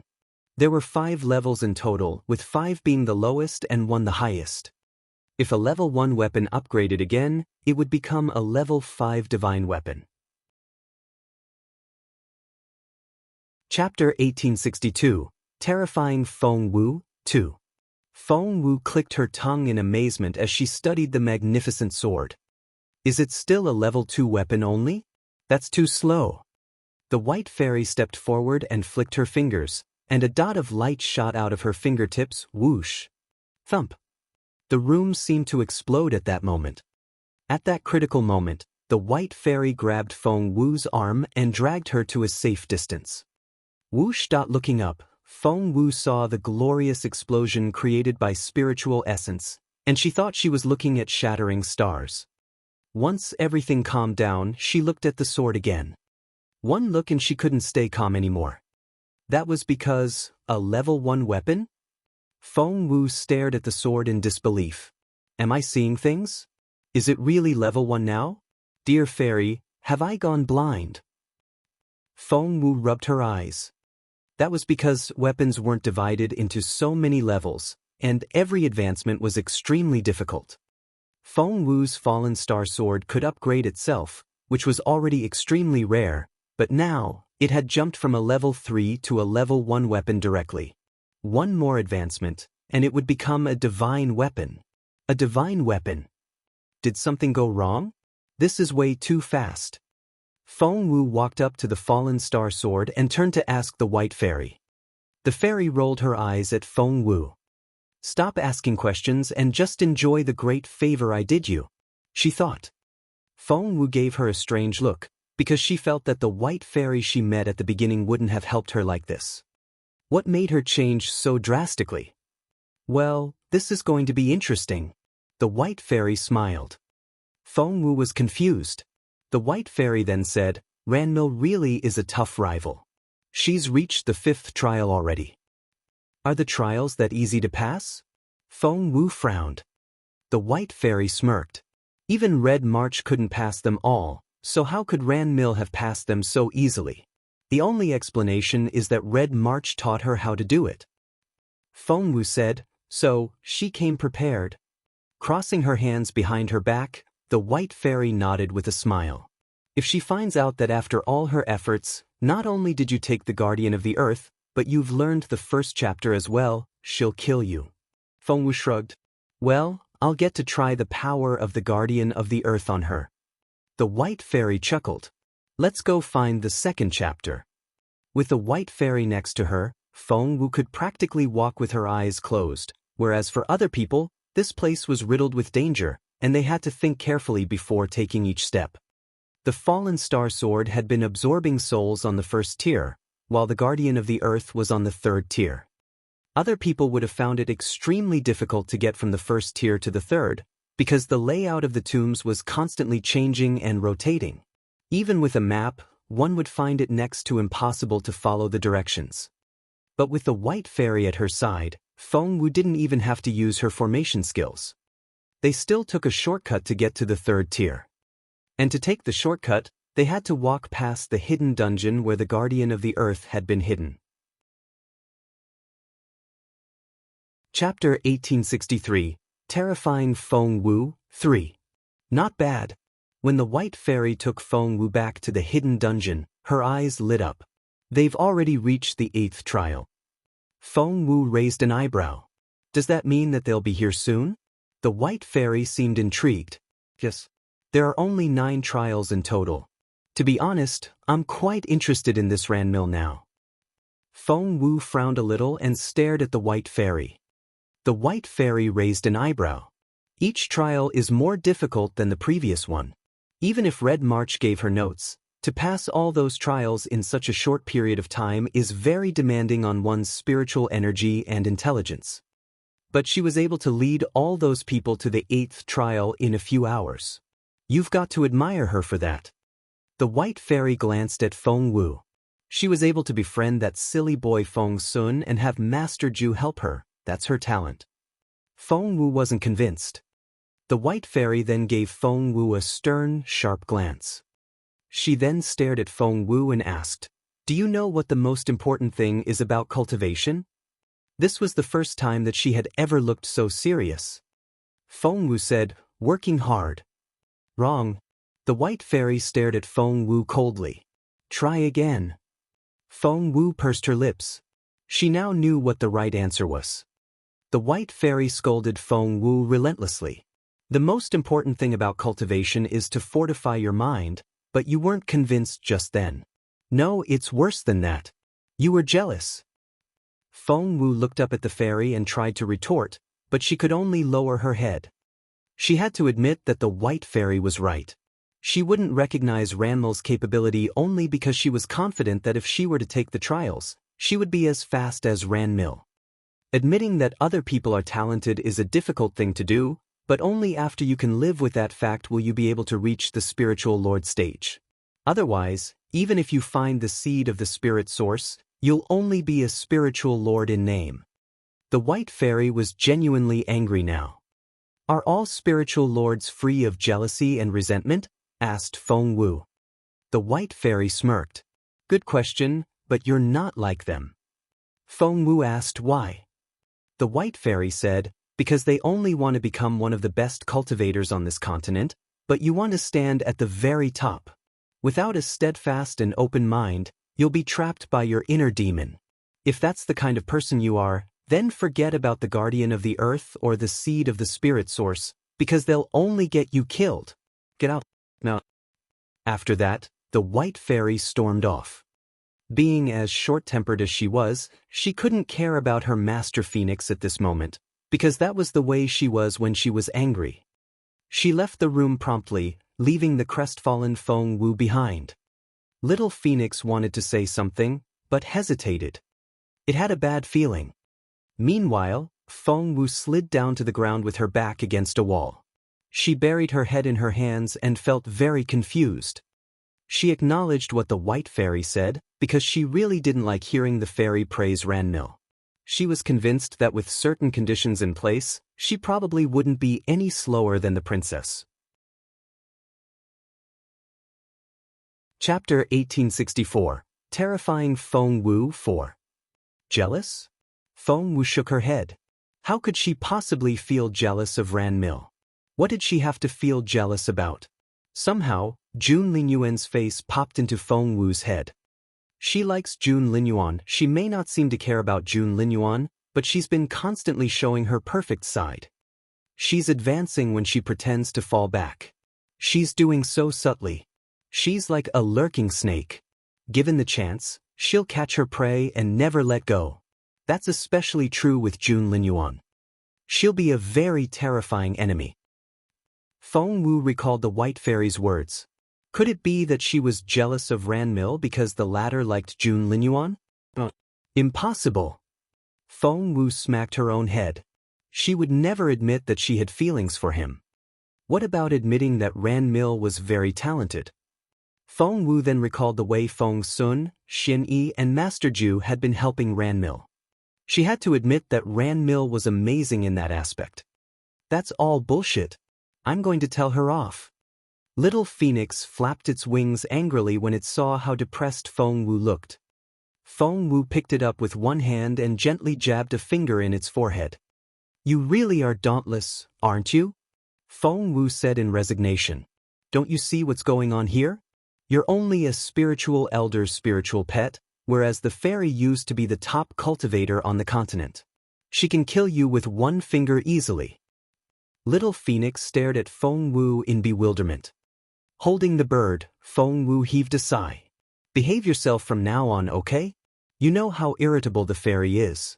You're still alive because she can't be bothered to deal with you yet. But do you think she's a big-hearted person? If you really get on her nerves, she can get rid of you in a split second. Little Phoenix gave Feng Wu a "you idiot" look inside inwardly. She had no idea who it really was. But the fairy was correct about one thing. Ranmil really is much better than me at befriending other people. So far, she still hasn't had to fight herself, so no one knows what she's capable of. Feng Wu was alarmed. The chairman was right. We should despise the enemy strategically and attach importance to the enemy tactically.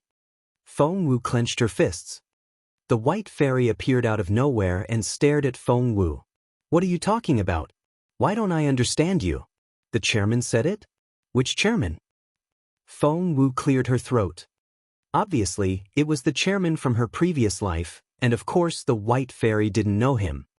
Feng Wu said, in other words, it means that from an overall perspective, we should establish the belief that we will win, and in terms of specific operational deployment, we should be careful not to underestimate the enemy, and think about paralyzing and whittling them down. The white fairy stared at Feng Wu with twinkling eyes. Nice.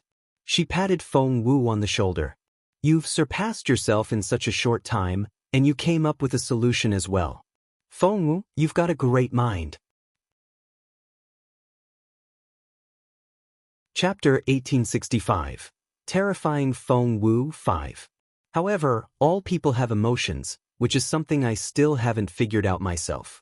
How could I ask you, a mere spiritual elder, to remain unaffected? I must have lost my mind. The white fairy patted her own head. To the fairy, that was only a random interlude, but to Feng Wu, it was like a wake-up call that improved her mental state yet again. The Universe Hall. Feng Wu was still a few hundred meters from the hall, when she heard a shriek and someone calling for help. That voice! Feng Wu's stomach lurched, because she recognized that voice. Chaoga! It was Duan Chaoga. Feng Wu paled. Qiuling had told her earlier that because Master Ju had arrived late, he had to pour the fresh blood of 2 virgin girls over the bronze door knobs in order to enter the tombs. Feng Wu had found Qiuling and pointed her in the direction of some great opportunities. I forgot about Chaoga. Feng Wu smacked her own head in frustration. I was too busy with what I was doing, and I completely overlooked Chaoga. She's 100 meters to the northeast and 10 meters behind those rocks. Seeing how frustrated Feng Wu was, the white fairy helped her out. Feng Wu dashed off before the white fairy finished talking. On the other side of the rocks. Let go of me. Zuoqingxian, you animal. Let me go. Duan Chaoga was lying on her stomach with her hands pinned behind her back. A man was on top of her, and he had just torn her clothes off. You slut. After all this time you've been with Master Ju, you can't be a virgin anymore. Zuoqingxian smirked. Duan Chaoga was furious. She shouted at Zuoqingxian, Master Ju never touched me. Zuoqingxian said, he didn't? Great. I'll get to taste a virgin today. Duan Chaoga said, Zuoqingxian, I'm going to kill you. Whoosh. With a wave of his hand, Zuoqingxian tore Duan Chaoga's robe off, and she was only in her undergarments now. She kept struggling, and Zuoqingxian slapped her. Smack. It left clear finger marks on Chaoga's left cheek. Zuoqingxian smirked. If you must blame someone, blame your best friend. Xiaowu? What did you do to Xiaowu? Duan Chaoga glared at Zuoqingxian. Zuoqingxian's eyes shone maliciously. Feng Wu killed Qingyu. Do you think I'm going to let her off the hook so easily? What? Duan Chaoga cried out. Zuoqingyu is dead? Did Xiaowu kill Zuoqingyu? Zuoqingyu must have done something extremely bad. Zuoqingxian's face twisted.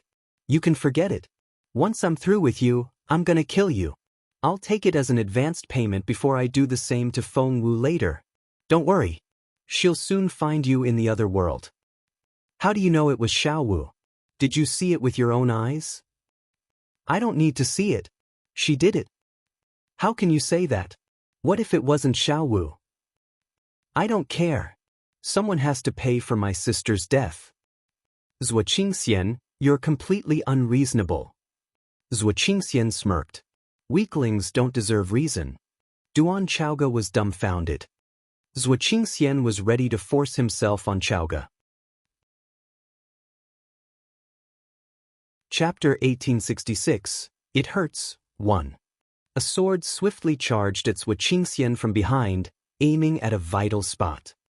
Zhuo Qingxian's stomach lurched when he felt the sensation of death wrapping around him, the critical moment. Zhuo Qingxian moved as fast as he could and shifted to one side. Whoosh! Feng Wu's sword brushed past Zhuo Qingxian's head. Some of his hair fell to the ground, and Zhuo Qingxian looked over his shoulder. Xiao Wu! Chaoga cried out in excitement. Feng Wu! Zhuo Qingxian's eyes shone coldly. The next second he grinned maliciously. Today is my lucky day. I've been looking for you everywhere, and here you are, right in front of me. Zhuo Qingxian stared at Feng Wu and snorted. This is great. Feng Wu kept her face emotionless and pointed the fallen star sword at Zhuo Qingxian. She struck out without another word. Zhuo Qingxian smiled coldly. Feng Wu, you're just a petty spiritual elder. How dare you try to kill me? He struck back at Feng Wu. Terrifying power poured out of his hand. Zhuo Qingxian sneered. What was this spiritual elder thinking? Did she think she was going to be his match? Thump. Their power clashed and exploded in midair. Zhuo Qingxian fell back one step, while Feng Wu fell back several. Thump. Her back smashed into a wall. Zhuo Qingxian's eyes widened in disbelief when he saw this. How was that even possible? In the world of cultivation, there was a common understanding. One level could create such a huge difference that was almost impossible to surpass, let alone a difference in stage. But now, a spiritual lord like him wasn't able to kill a spiritual elder with a single strike. Die! And that spiritual elder weakling was brandishing her sword at him. That sword! Zhuo Qingxian's eyes lit up when he saw the fallen star sword. He suddenly understood. A level 1 weapon? Zhuo Qingxian looked amazed. Feng Wu still kept her face emotionless and didn't say a word. The look in her eyes reminded one of the goddess of death. She was very resolute. It was as if killing Zhuo Qingxian was the only thing she knew. I didn't know you had a level 1 weapon. Zhuo Qingxian stiffened. Because it suddenly occurred to him that Feng Wu used to have a level 5 weapon. How did it become level 1 so suddenly? Your sword has a sword spirit and can upgrade itself. Only this type of sword would be called a spiritual sword. Feng Wu still remained silent and stared at Zhuo Qingxian. She charged at him again. Well, what a precious thing you have. You're only a spiritual elder. You don't deserve such a great weapon. Rather than having you waste it, why don't I take it from you? Zhuo Qingxian said greedily. Feng Wu had a murderous look in her eyes. Thump. Zhuo Qingxian's palm met Feng Wu's fallen star sword again. How intimidating was this power? Zhuo Qingxian fell back 2 steps, while Feng Wu stumbled back until she smashed into the wall again. Chapter 1867. It hurts, too.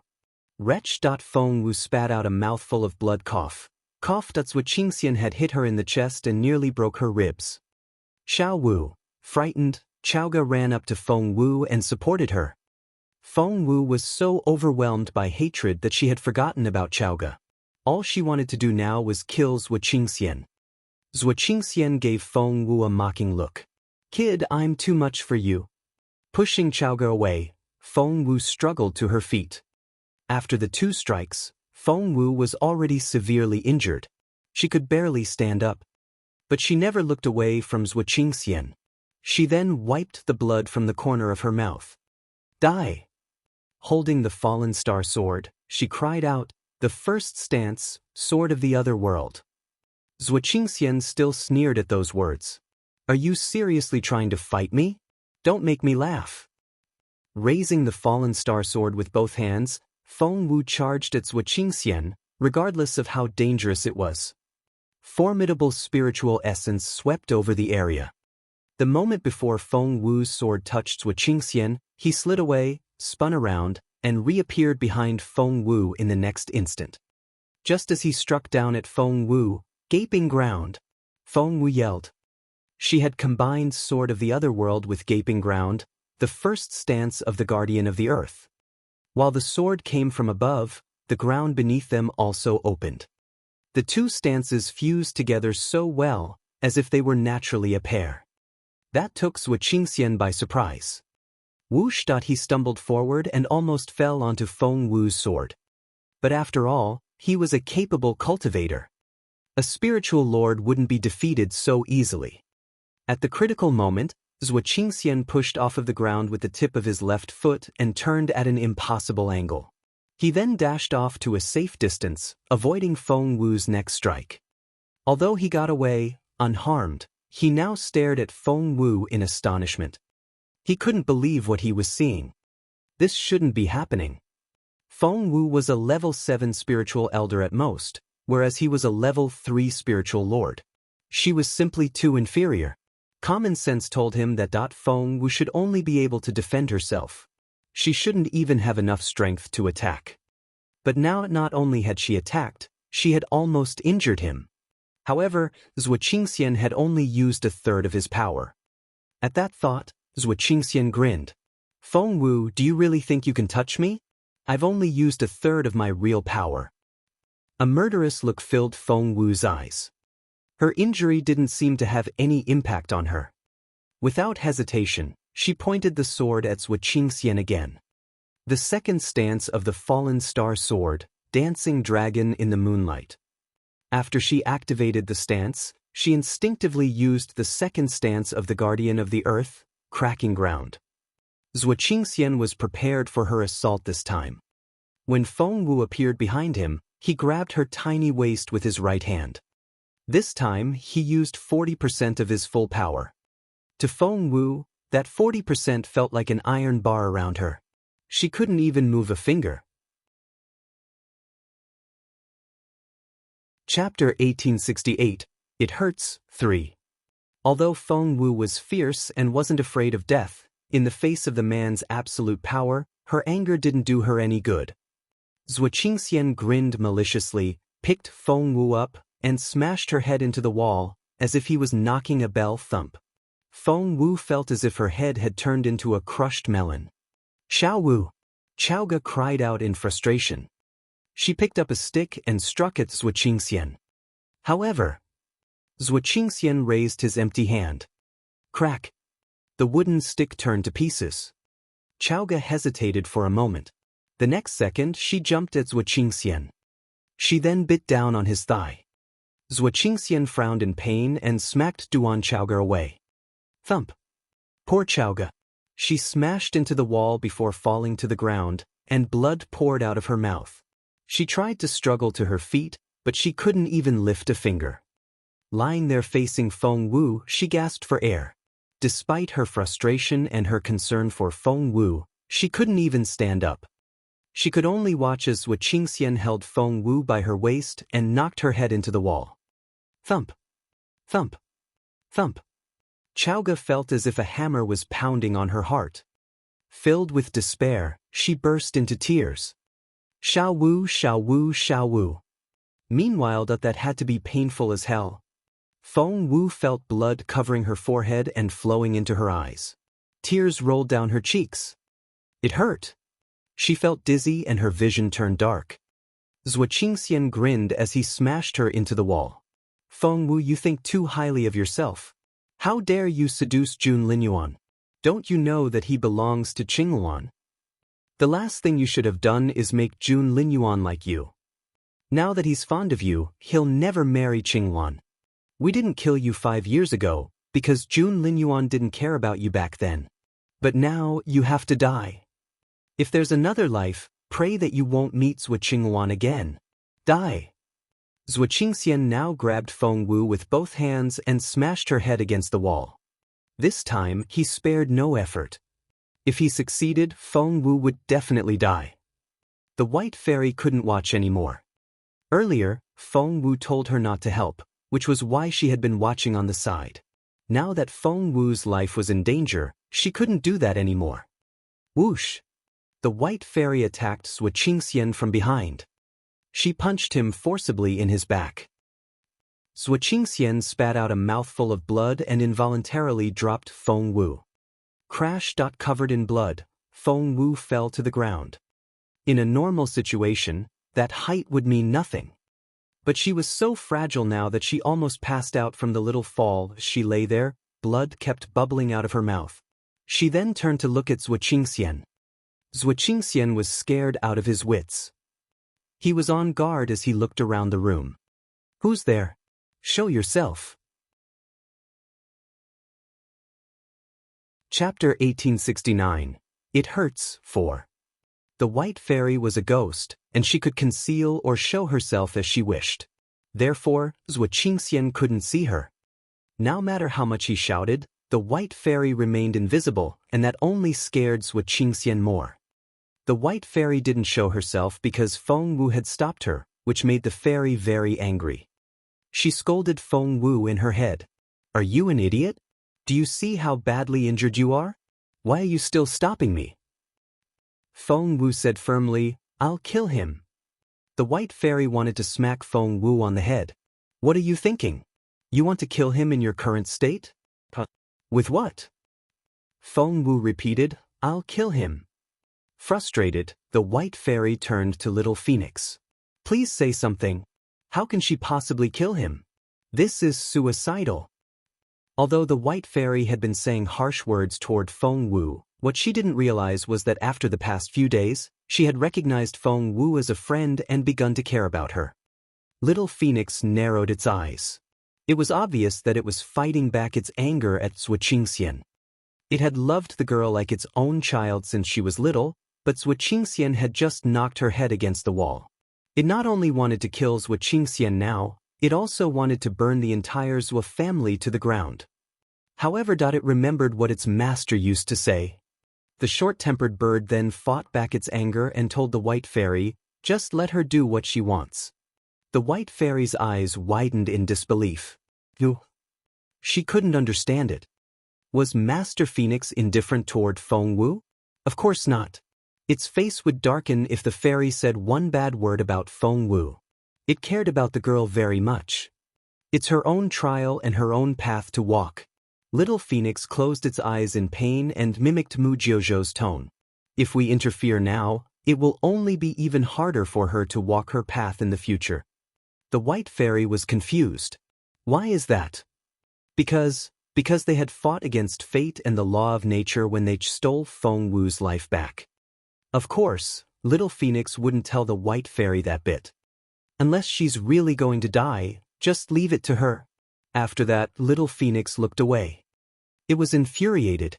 If it wasn't forcing itself to stay put, it would have burnt Zhuo Qingxian to ash by now. Little Phoenix and the White Fairy's conversation took place in their heads, and Zhuo Qingxian had no idea what was going on. Right now, his eyes were still darting around, fearing that the terrifying power would show up again. Blood was still oozing out of Feng Wu's mouth as she lay there, but she suddenly smiled. That little movement was enough to tug at her wounds. Cough, cough. Feng Wu coughed loudly. Zhuo Qingxian frowned and stared at Feng Wu with his cold eyes. It took Feng Wu a long time to stop coughing. She then grinned at Zhuo Qingxian. "Zhuo Qingxian, you're scared, aren't you?" Zhuo Qingxian stared at Feng Wu. Feng Wu fought back her coughs and stared at Zhuo Qingxian's hand. In his right hand was her fallen star sword. Chapter 1870. It Hurts 5. She had only just raised it to a level 1 weapon. Seeing that Feng Wu was looking at the sword, Zhuo Qingxian smirked. "It's called Fallen Star Sword, right? It'll only be a waste with you. It's found its rightful owner now. Don't worry, I'm going to paint the land red with it." Feng Wu asked in a weak voice, "Aren't you curious? Don't you want to know why it grew so fast?" Zhuo Qingxian narrowed his eyes. It was true. He was very curious. Feng Wu's voice trailed off. "Don't you want to know who hit you just then?" Zhuo Qingxian was curious about that too. Feng Wu said, "Since I'm going to die, if you really want to know, I can tell you, but you have to promise me one thing. After I'm dead, you need to let Chaoga go." Zhuo Qingxian glanced at Duan Chaoga, who was lying in a corner. Chaoga was covered in blood as well. She could neither move nor stand up. Tears ran down her cheeks as she shook her head. Xiao Wu. "All right. If you tell me the truth, I can let Duan Chaoga live," said Zhuo Qingxian. Feng Wu then made another request. After I'm dead, the Zwa family can't touch my family. Otherwise, I won't tell you anything now. Her voice grew fainter. Her eyelids were getting heavier as well. It seemed that she was going to pass out, and if she did, she probably would never open her eyes again. When that happened, the secret Zwa Qingxian wanted to know would stay a secret forever.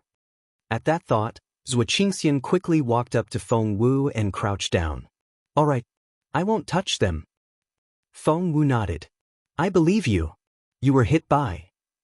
She was barely breathing and her voice was extremely low. By whom? Zwa Qingxian couldn't hear her. He bent down and moved his ear closer to Feng Wu.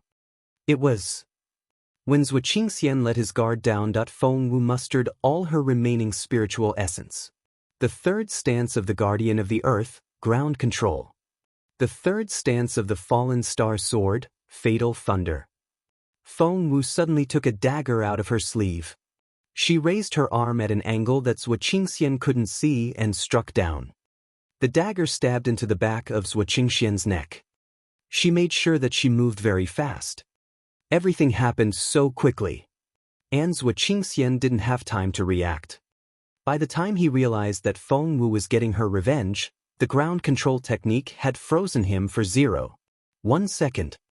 With that little bit of time, Feng Wu rolled over the ground, away from Zwa Qingxian. Pop. As a physician, Feng Wu could find all acupoints with great precision. She had made sure that the dagger entered a vital point. When she rolled away, she drew the dagger out with her. Once the dagger was removed, blood gushed out of the wound like water breaking through a dam.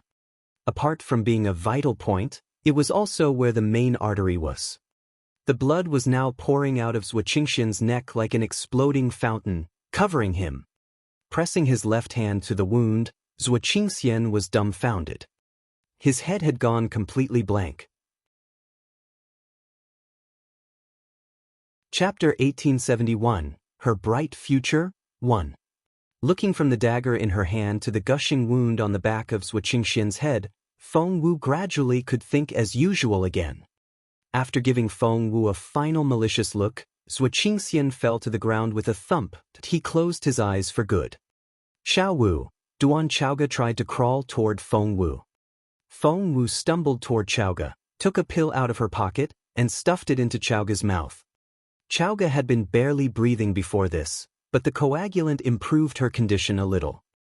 Relieved, Feng Wu felt like a broken wagon and couldn't even sit up. Her bones hurt, her muscles hurt, and her head hurt the most. She touched her forehead, and tears filled her eyes when she found the size of the wound. She drew in a pained breath. She was so badly wounded that if she didn't take care of her wound quickly enough, the damage would be permanent. After taking care of Chaoga's injuries, Feng Wu sat down cross-legged and started cultivating right away. The White Fairy watched this with wide-open eyes. She looked from Feng Wu to the bird. Did she just cure most of Chaoga's injuries? The White Fairy asked in disbelief. Little Phoenix looked at Feng Wu sympathetically. The master would be so sad if he saw his little girl so badly wounded. She's a supreme-level physician. These external injuries aren't a problem for her at all, Little Phoenix said grumpily. The White Fairy was the princess of an ancient dynasty and had seen her fair share of capable cultivators. However, Little Phoenix's indifferent tones still shocked her. A supreme-level physician? A girl?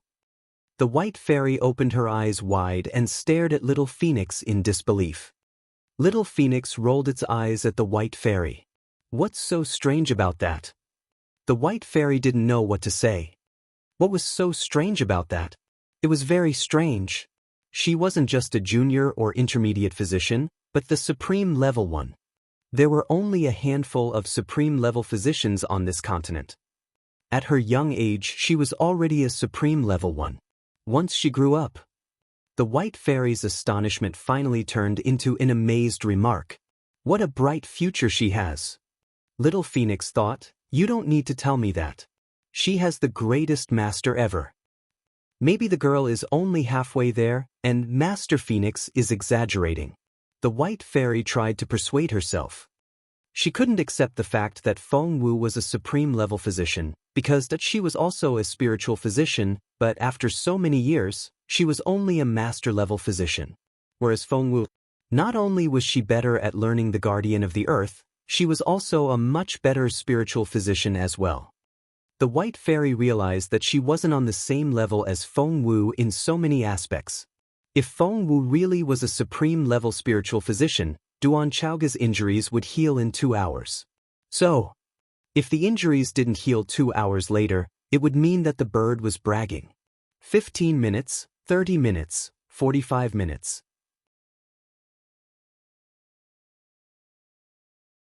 Chapter 1872, Her Bright Future, 2. The White Fairy studied Duan Chaoga carefully, trying to prove that the phoenix had been bragging. Although she didn't dare retort, she still wanted to prove that she was right. Before the 2 hours ran out, Chaoga suddenly woke up from her coma. Her unfocused eyes now looked so clear that they seemed to have been washed with spiritual water. The White Fairy didn't know what to say. She couldn't believe it. Things just refused to go the way she wanted. Little Phoenix rolled its eyes at the White Fairy. The White Fairy returned to herself and smiled awkwardly. So, she really is a supreme-level spiritual physician. Little Phoenix rolled its eyes at her again. Do you know who her master is? Of course she's a supreme-level spiritual physician. The White Fairy didn't know what to say. She had never heard that Master Phoenix was an impressive spiritual physician. On the other hand, its master, the great master who could not be named, he was the real legendary spiritual physician. But the White Fairy didn't even dare mention him, because that would only defile that sacred name. Just then, after circulating her spiritual essence 3 times over in her body, Feng Wu also slowly opened her eyes. Thump. Her head had been covered with blood and looked a mess. However, as her injuries healed, the lumps of coagulated blood began to fall to the ground. Supreme-level spiritual physicians were indeed as powerful as they were said to be. Feng Wu's medicine was very effective. She had been in such a miserable state just then. Zhuo Qingxian had knocked her head into the wall until there was a saucer-sized wound, but now, the scab had fallen off and new flesh had developed. It was slightly pinker than the skin around it, but soon it would become the same color. Xiao Wu. Seeing that Feng Wu had woken up, Chaoga was over the moon. She immediately ran to Feng Wu's side. Although her wounds had healed a little, she had been weakened by how severe they were, and she almost fell right back down when she stood up. Be careful. Feng Wu caught her by the right arm. Xiao Wu. Recalling what had happened, Chaoga burst into tears. She had been snatched by Master Ju first and frightened by Zhuo Qingxian afterward, but only now did she feel the fear. Duan Chaoga said, Xiao Wu, I'm so glad that you're here. I could have died. Feng Wu patted her head. What do you mean you could have died? Duan Chaoga, you need to remember something. Duan Chaoga asked with teary eyes, what is it? Feng Wu said, stay alive, no matter what happens. If you die, everything will be over. As long as you're alive, there's always hope. Remember? Chaoga stared at Feng Wu in bewilderment and didn't know what to say. Feng Wu said, from now on, no matter what happens, no matter how humiliating life gets, you must stay alive, because I'll come to save you. Remember? To Chaoga, Feng Wu's words meant everything. Yes. Chaoga nodded. By the way, Xiao Wu, did you make a lot of progress? Chaoga seemed to remember something. That bastard Zhuo Qingxian was a spiritual lord. Feng Wu asked curiously, how do you know that? Chapter 1873, Feng Wu Playing Nice, 1. Duan Chaoga said, because when he became a spiritual lord, the Zhuo family made such a big fuss about it. They held a feast for 3 days straight, just to announce the good news to the imperial capital. Feng Wu said, I see. Chaoga said, and that was years ago. Zhuo Qingxian has to be a level 3 spiritual lord at least. Xiao Wu, you've just killed him, so... Feng Wu smiled wryly. I'm only a level 7 spiritual elder. Duan Chaoga couldn't believe her ears. That's impossible. You killed him.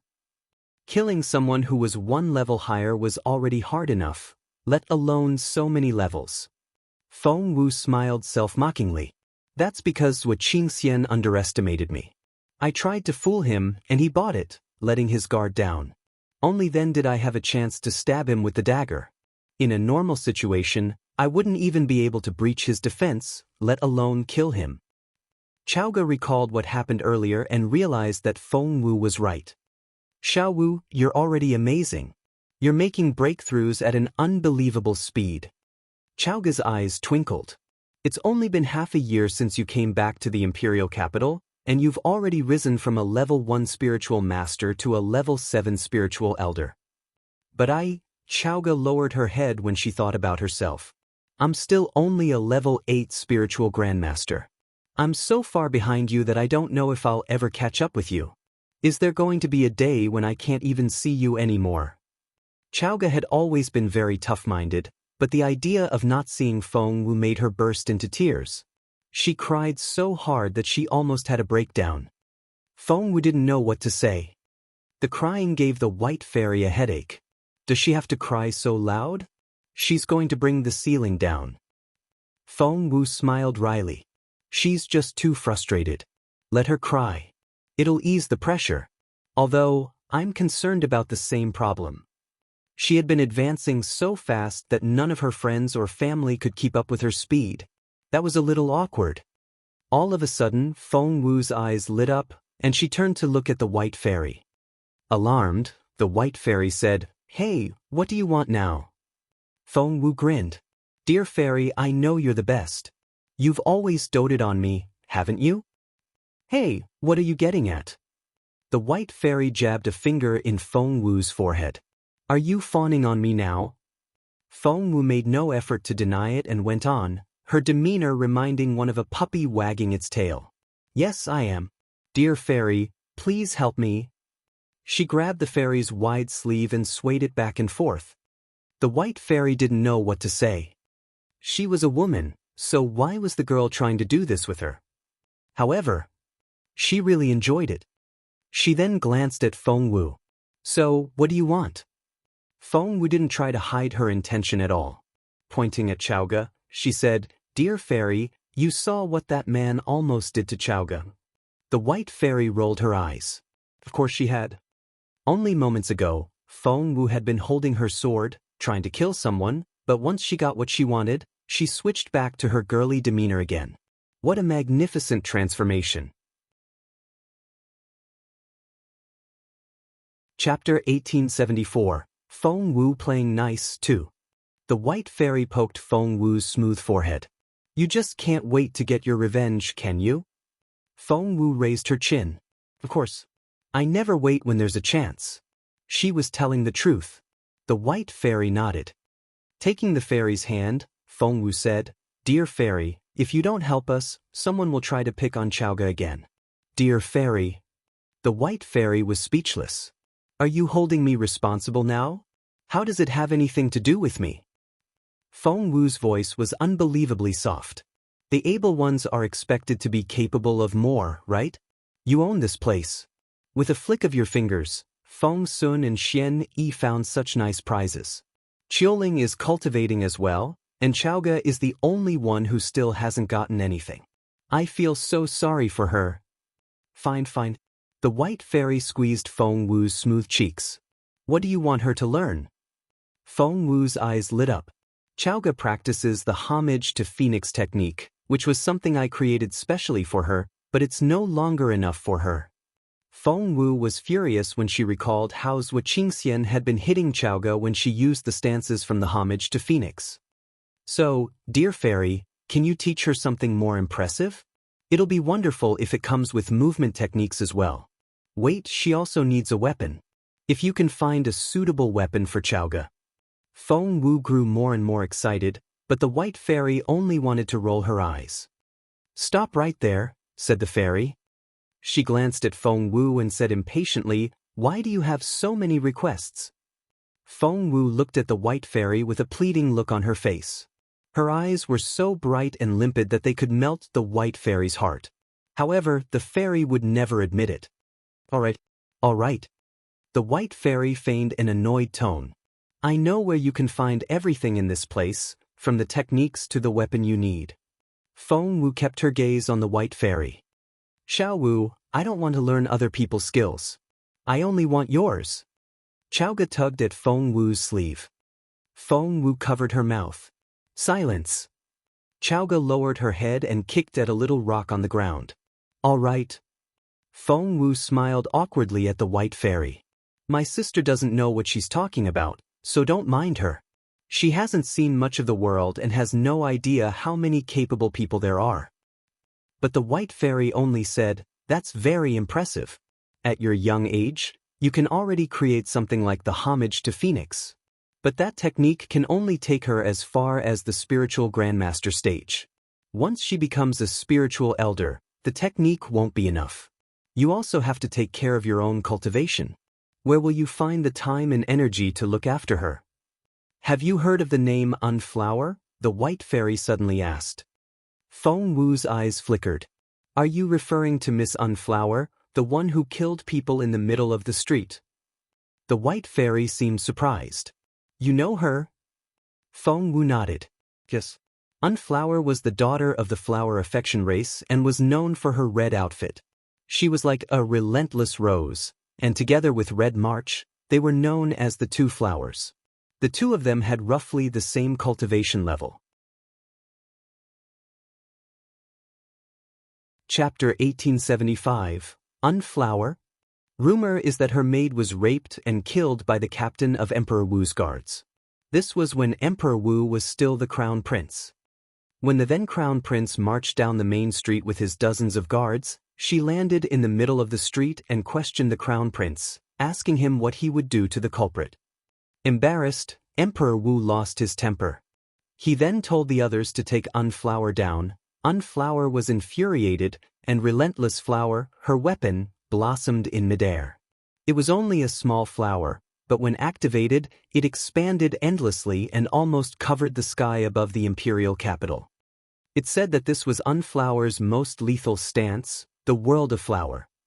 The bright red petals showered down, and it was a spectacular scene. But each petal was a secret weapon as sharp as a blade. In a matter of seconds, all of the crown prince's guards had fallen to the ground. In the end, the only one left was the crown prince and Meng Ling, his most capable soldier. Unflower then stared at the crown prince and asked the question again, what would he do to the culprit? Feng Wu grew more and more excited as she spoke. The crown prince was both frightened and embarrassed. She was practically slapping him in the face. Unflower then asked the question one more time. What would he do to the culprit? He was surrounded by the petals. It seemed that if he dared to say no, he would be killed at once.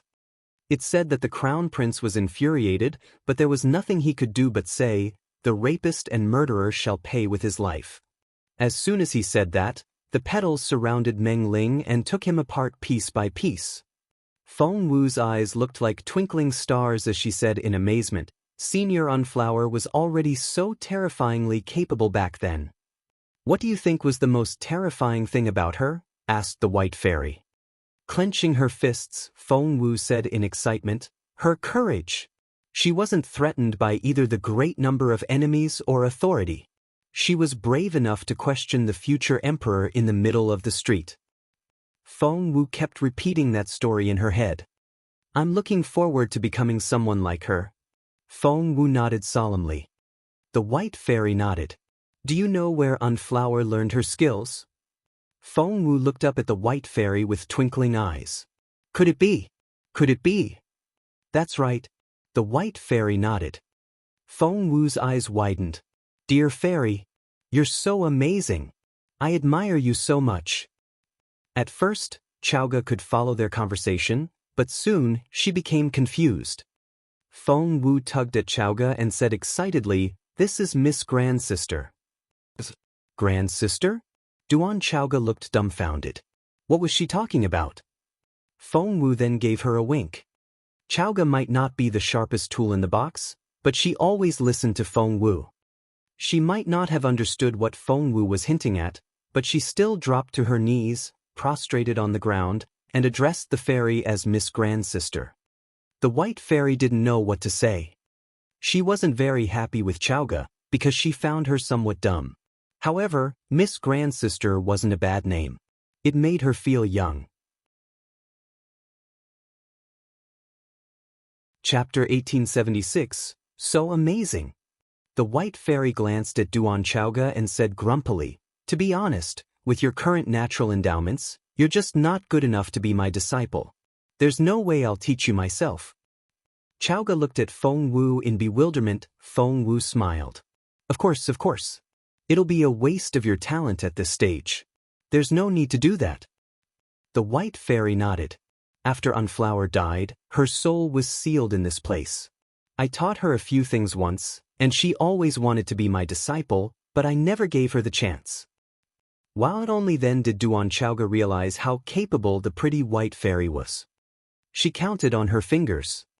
If she were to call Unflower her master, and the white fairy was the master Unflower never got to have. So, the white fairy really was quite senior in her ranking. How impressive this white fairy had to be. Duan Chowga didn't know what to say, so she turned to look at Feng Wu. Feng Wu nodded at Chowga, calming her down. She then turned to the white fairy and said, "Dear fairy, please help us with Senior Unflower."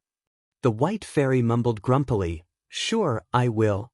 Because the phoenix was still staring at her. Feng Wu looked at the white fairy in bewilderment. The white fairy waved her hand. "Don't worry about it. If we don't take care of this girl, you'll never settle your mind and concentrate on your cultivation. If you can't concentrate, I'll be the one who gets the blame. Unflower is a tricky matter. I'll talk to her myself. As for you..." She checked the time and told Feng Wu, "Your dantian is still too fragile. Inheriting the seed of the spirit source now will kill you. So, your top priority now is to enhance your dantian." The second chapter of The Guardian of the Earth isn't the only thing in Universe Hall. Something else is hidden there. Come closer. Feng Wu's eyes lit up and she happily moved closer to the fairy. The white fairy then whispered something in her ear. "Got it?" Feng Wu's eyes were like twinkling stars. "Yes." She clenched her fists in excitement. The fairy then said, "I'll take the girl to Unflower. It may take anywhere from a few hours to a few days. During this time, you'll be on your own. Stay alive." "Yes." "Dear fairy, I know you care about me." Feng Wu beamed at her. The white fairy glanced at Feng Wu. Before, she couldn't care less about Feng Wu's life. But now, if Feng Wu died, the phoenix would definitely hold her responsible. Moreover, it occurred to her that she now didn't want the girl to die. Of course, the proud white fairy would never admit it. The next second, she picked up Chowga like she was picking up a chicken, and was soon out of sight. With them gone, Feng Wu suddenly felt rather lonely. She had already gotten used to spending time with the white fairy. Chapter 1877, Take Her Away. "I won't see her again after I leave here." Feng Wu sighed. "You can take her with you," someone said matter-of-factly behind her. Feng Wu turned around and saw that it was Little Phoenix. Frustrated, she rubbed Little Phoenix's head before walking away. "Hey Little Feng Wu, I mean it. You can take her away." Seeing that Feng Wu was going to ignore what it said, Little Phoenix jumped around her shoulders, trying to catch Feng Wu's attention. Feng Wu rolled her eyes at the bird. "Don't be so naive." Little Phoenix stared at her in disbelief. "Did you just call me naive?" The bird didn't like the sound of that. Feng Wu glanced at it again before completely ignoring its opinion once more. "Hey Little Feng Wu. Little Feng Wu. What's that look on your face? I'm talking to you." Frustrated, Little Phoenix sat down on Feng Wu's shoulder and tried to scratch her face. Feng Wu sighed. Fine. I'm listening. Cut it out." "Cut it out?" Little Phoenix didn't like that tone at all. She was treating it like a spoiled child.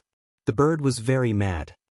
To everyone else, it was Master Phoenix, a creature that even the white fairy feared, but Little Feng Wu here seemed to find it querulous. Little Phoenix poked Feng Wu's head. "Hey, Little Feng Wu, haven't you noticed? I'm very capable." Feng Wu gave it a look that seemed to say, "You're exaggerating again." Resting its wings on its waist and raising its chin, little Phoenix said proudly, "Haven't you noticed that the white fairy is afraid of me?" Feng Wu didn't know what to say. She gave little Phoenix a "you idiot" look.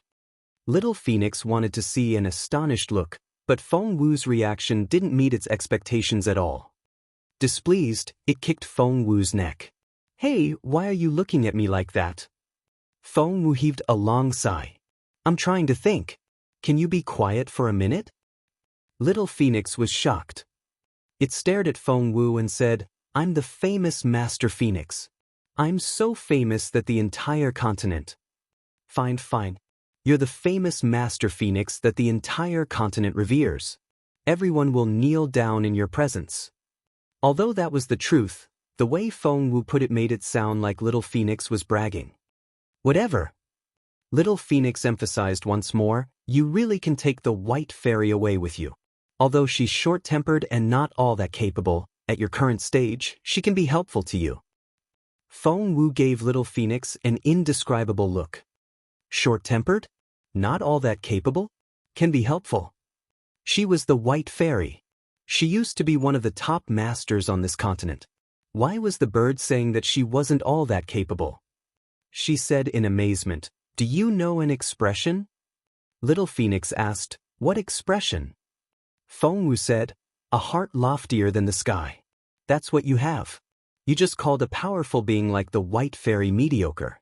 Master Phoenix, do you realize that you're only a spiritual elder?" Chapter 1878, Imminent Danger. Little Phoenix said, "Well, yes, it was only a spiritual elder, but once upon a time it was." It then decided not to argue with Feng Wu, for the little fool didn't know what the world outside was like. Arguing with her would only make it angry. Ignoring the problem, little Phoenix went back to the original topic. "Fine, let's say that she's capable enough. Do you remember how you've been worried about the safety of your beautiful mother and your brother?" Feng Wu nodded. She hadn't cared much about her family in her previous life, but after coming here, she was gradually moved by her beautiful mother's sincere love for her and started to care about her family. "Once you take the white fairy out of here, she can protect your family for you. That way, you can work on your own cultivation without having to worry about your family." Little Phoenix grew more excited as it went on, whereas now, you have to constantly worry about your family while you're away on the senile grassland. Feng Wu agreed with little Phoenix, but she shrugged and asked, "But how are we going to do that? The white fairy isn't just anybody. Will she come with us?" Little Phoenix said proudly, "Don't worry. Leave it to me." Feng Wu rolled her eyes. She didn't for a minute believe that little Phoenix could do it. Little Phoenix immediately saw what Feng Wu was thinking. Little Phoenix snorted in its head. It decided that it would show Feng Wu what it could do and make her respect it. "Let's go to Universe Hall." As much as Feng Wu wanted to take the white fairy away, she knew that the possibility was next to zero. Standing in front of Universe Hall, Feng Wu looked up and was amazed. It was such a vast hall. Feng Wu had thought that it would be just another big palace, but as she stood outside the front doors, she realized how wrong she was. Like its name suggested, Universe Hall was as magnificent and grand as the universe itself. Standing at the entrance, Feng Wu felt as tiny as an ant. The hall had a peaked roof, which went high up into the clouds. It was grand, majestic, and luxurious. That was Feng Wu's first impression of the hall. Squeak that the ancient bronze doors slowly opened. They were hundreds of meters tall. In comparison, Feng Wu was as tiny as a mite. She was the first to arrive here, because the floor was covered by a thin layer of dust, without any footprints in it. Feng Wu had gotten used to following the white fairy's instructions, but from this moment on, she was on her own. She clenched her fists and slowly opened her eyes. They were as clear as two limpid pools. The floor was paved with white jade and seemed to stretch on and on. Feng Wu looked around the hall, memorizing everything she saw. Earlier, the white fairy told Feng Wu that Universe Hall was filled with opportunities and treasures, but it was also the most dangerous place. One wrong step and she might be killed, and wind up as another ghost among the tombs. Many famous heroes had died here like that, and became ghosts which guarded this place, like Master Purple Sun and Master Blowing Snow. After scanning the hall with her sharp eyes, Feng Wu smiled a little. Chapter 1879. Master Ju's Animosity. She knew it. The formation activated the moment she entered the hall. Universe Hall was indeed as formidable as the White Fairy said. Luckily, Feng Wu knew formations and was an excellent formation master. Otherwise, she wouldn't even be able to walk forward. After some deduction, Feng Wu quickly made her way across the hall. But when she was halfway in, a figure entered the front doors. Hearing the sound, Feng Wu looked over her shoulder. Their eyes met. Feng Wu frowned, while the other person had a murderous look in his eyes after the initial shock passed. It was none other than Master Ju himself. Feng Wu recalled what Qiuling said earlier. She said that it was Master Ju who brought her and Chaoga into this place. She said that Master Ju and Sapphiro had been chatting happily. Sapphiro then told him something. Afterward, Master Ju grabbed his sword and tried to kill Qiuling and Chaoga. There was only one thing that would change Master Ju's attitude so suddenly: Cat Nine's death. That was to say, Master Ju already knew that Feng Wu had killed Cat Nine. If he also realized that she had pretended to be Cat Nine in front of him, he would be furious. Before Feng Wu could react, Master Ju was already glowering at her. Whoosh! Master Ju threw his sword at Feng Wu. But to his surprise, the sword turned around and flew back to his hand. He frowned. It's a formation. To kill me, you have to get close enough. Feng Wu waved at Master Ju with a smile. She felt no regret at killing Cat Nine. He had tried to kill her first, and she had been merciful enough to give him a quick death. Master Ju stared at Feng Wu with eyes filled with hatred and cruelty. Someone less fearless would have been scared to death. Feng Wu's eyes blazed with hate at the sight of her old enemy. She thought that Master Ju would never be able to calm down and try to solve the formation in this situation, so it would be impossible for him to come after her. However, to her surprise, Master Ju was able to calm down. He didn't look at Feng Wu again, as if she wasn't there. He closed his eyes every now and then, mumbling to himself. After that, he would walk a few steps before he stopped. Onji! Feng Wu cried out inwardly. She had always thought that she was peerless in formation skills among her contemporaries, but when she saw how quickly Master Ju was solving the formation, she frowned. That was why Ran Mill had been able to solve the formations so quickly. Master Ju had been helping her. The two of them were 500 steps away at first, but with Master Ju's efficiency, he was getting closer very quickly. 400 steps. 300 steps. 200 steps. Feng Wu's stomach lurched. He was so fast. Solve the formation now. Little Phoenix yelled in Feng Wu's ears. You haven't gotten the seed of the spirit source yet, so he's much better than you. He's much stronger than Zhou Qingxian. Without the White Fairy around, you'll be dead if you let him catch you. Feng Wu already knew how capable Master Ju was when she infiltrated Master Ju's camp as Cat Nine. And he didn't show all that he was capable of when there were people around.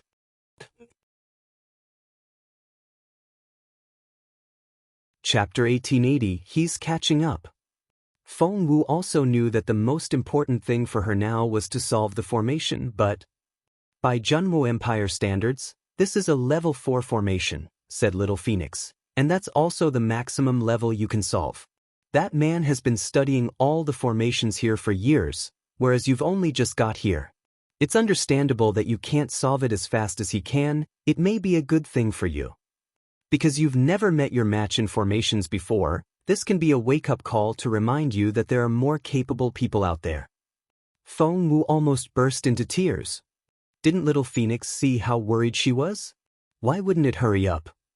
Feng Wu said, "You sound more masterish than my beautiful master. Hey, Little Phoenix, when are you going to stop acting like some senior master?" Acting like one? Little Phoenix glanced at Feng Wu.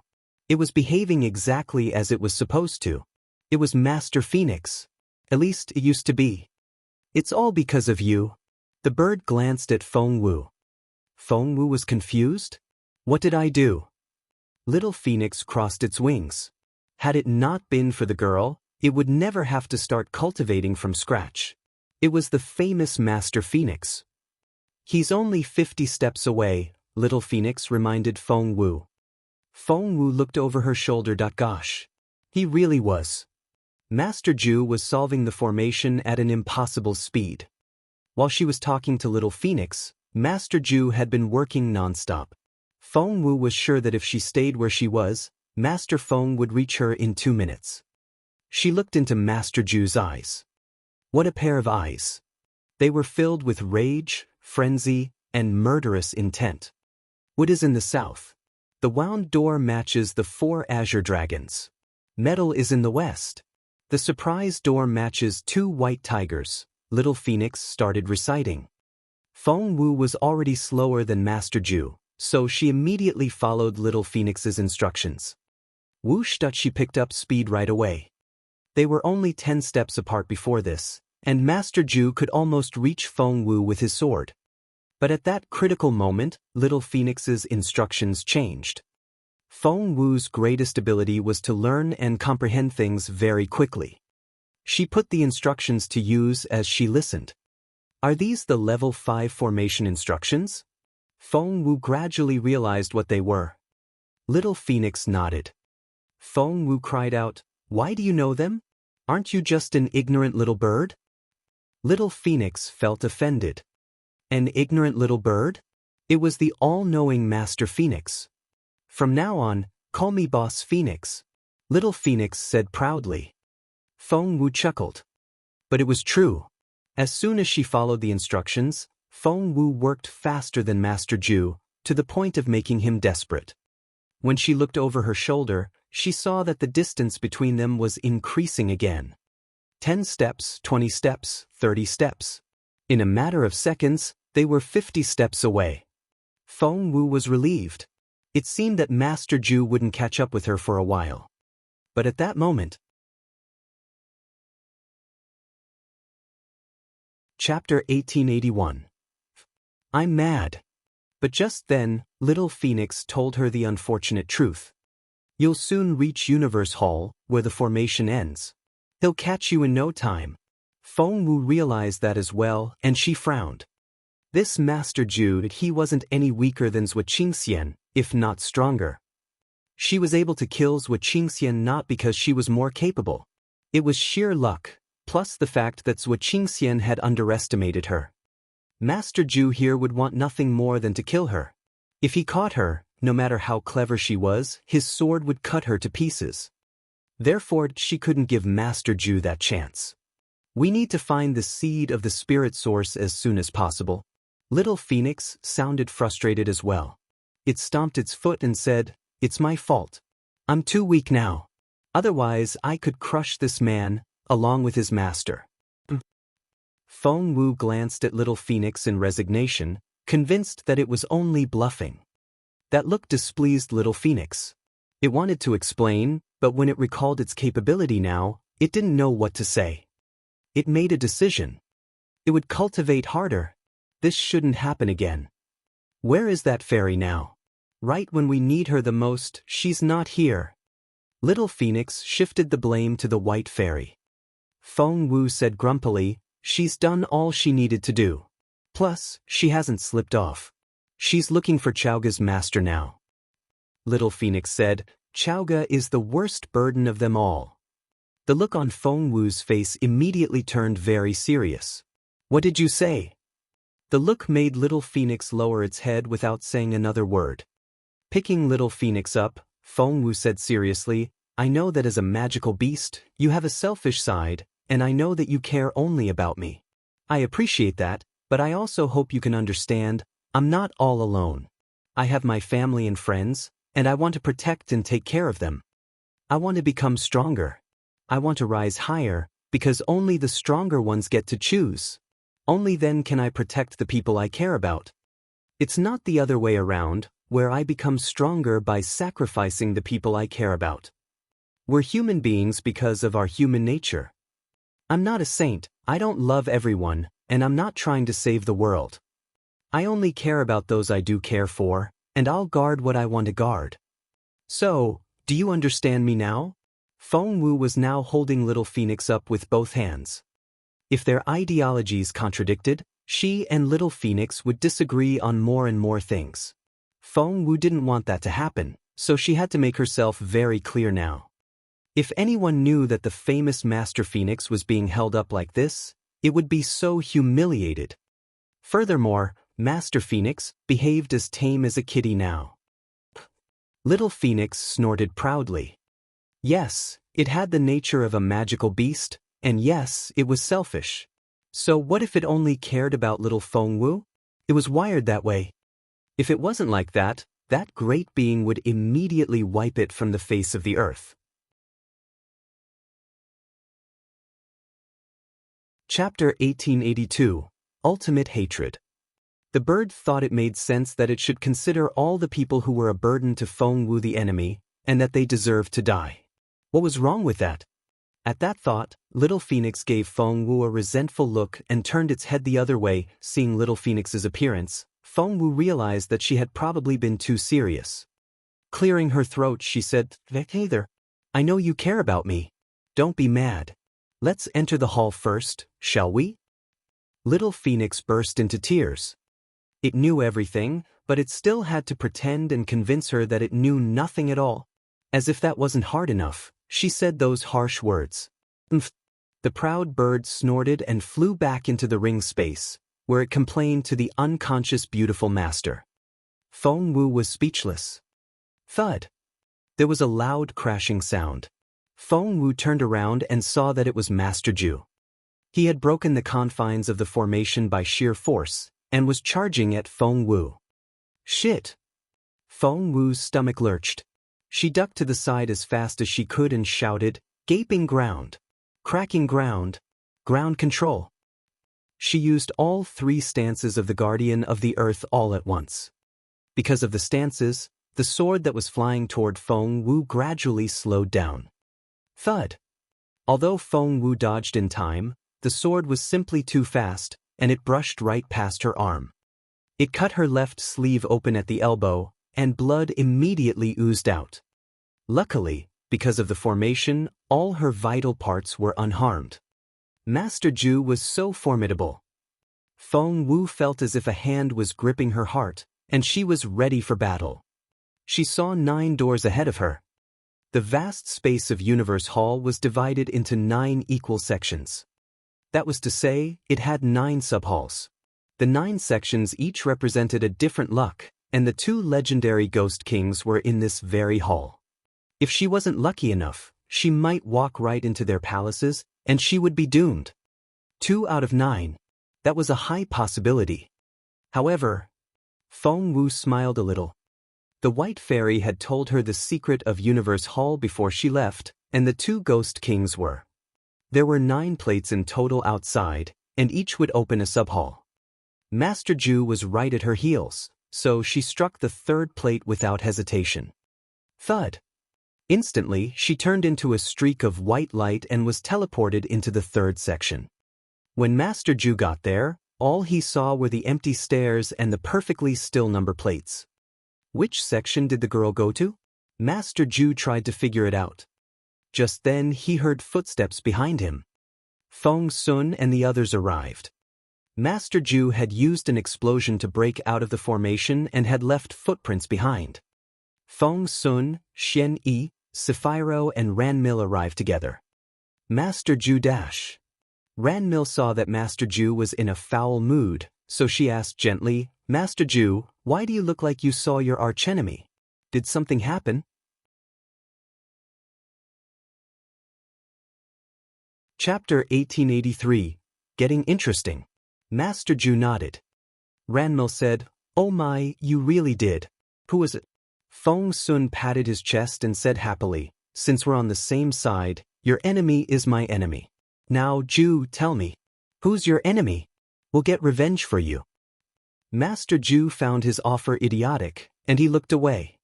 Feng Sun patted Master Ju on the shoulder. Hey Ju, I think of you as a friend, so your enemy is my enemy. Master Ju gave him a grim look. My enemy is your enemy? Feng Sun blinked innocently. That's right. Your enemy is my enemy. Master Ju said coldly, go kill Feng Wu then. Feng Sun looked shocked. What? Ran Mil cried out, Senior Brother Ju, are you saying that Feng Wu is your archenemy? Sephiroth clenched her fists in excitement. She had always wanted to kill Feng Wu, but never got the chance. Now that Feng Wu had offended Master Ju, she was sure that Feng Wu was doomed. Feng Sun had been patting Master Ju's shoulder a moment ago, but when he heard this, he frowned and immediately moved away from the man. So, you were chasing Xiao Wu just then? The look in Feng Sun's eyes became very cold. Master Ju stared at Feng Sun without uttering a word. He acquiesced. Feng Sun was so angry that he shook from head to toe. Without another word, he drew the purple sun sword from behind his back and pointed it at Master Ju. Pick up your weapon. Ran Mil frowned a little. She had worked so hard to draw Feng Sun to her side, but Feng Wu was going to destroy all her efforts just at the sound of her name. She wouldn't let that happen. She was well aware of Feng Sun's relationship with Jun Linyuan. She knew that they had grown up together and that Feng Sun was Jun Linyuan's most loyal friend. To get Jun Linyuan, she had to earn Feng Sun's trust first. That was why she had been trying to get close to Feng Sun this whole time. Young Lord Feng, please don't, Ran Mil stopped Feng Sun. Let's talk it over. Senior Brother Ju might not mean what he said. Plus, if he said that, I'm sure that Feng Wu offended him somehow. Otherwise, my senior brother wouldn't want to kill her for no reason. Ran Mil spoke in her softest voice. Her beauty was so innocent, and her voice was so tender that it sounded like flowing water. It could melt anyone's heart. However, Feng Sun was no longer as nice to her as before. He smirked and brushed Ran Mil to the side. Ran Mil caught his sleeve. Feng Sun, it had to be Feng Wu's fault. Feng Sun shouted, Xiao Wu is never wrong. If someone is at fault, it has to be the other person. Ran Mil shook from head to toe in rage. How could someone be so unreasonable? Feng Sun stared at Master Ju with cold eyes. Feng Wu is under Boss Jun's protection. Touch her and you, your clan, and your sect will all die. Master Ju smirked. Do you know who my master is? You're bragging. Feng Sun said, I don't care who your master is. If you harm Feng Wu, all those people will die. That you're tuning in to the Passion Pages YouTube channel. We're so grateful for your support and don't forget to subscribe to join us on this incredible journey through captivating stories. Your generosity through donations truly makes a world of difference, as it's the primary source of revenue that allows me to expand and enhance this channel for you. Thank you from the bottom of my heart for being a part of this adventure.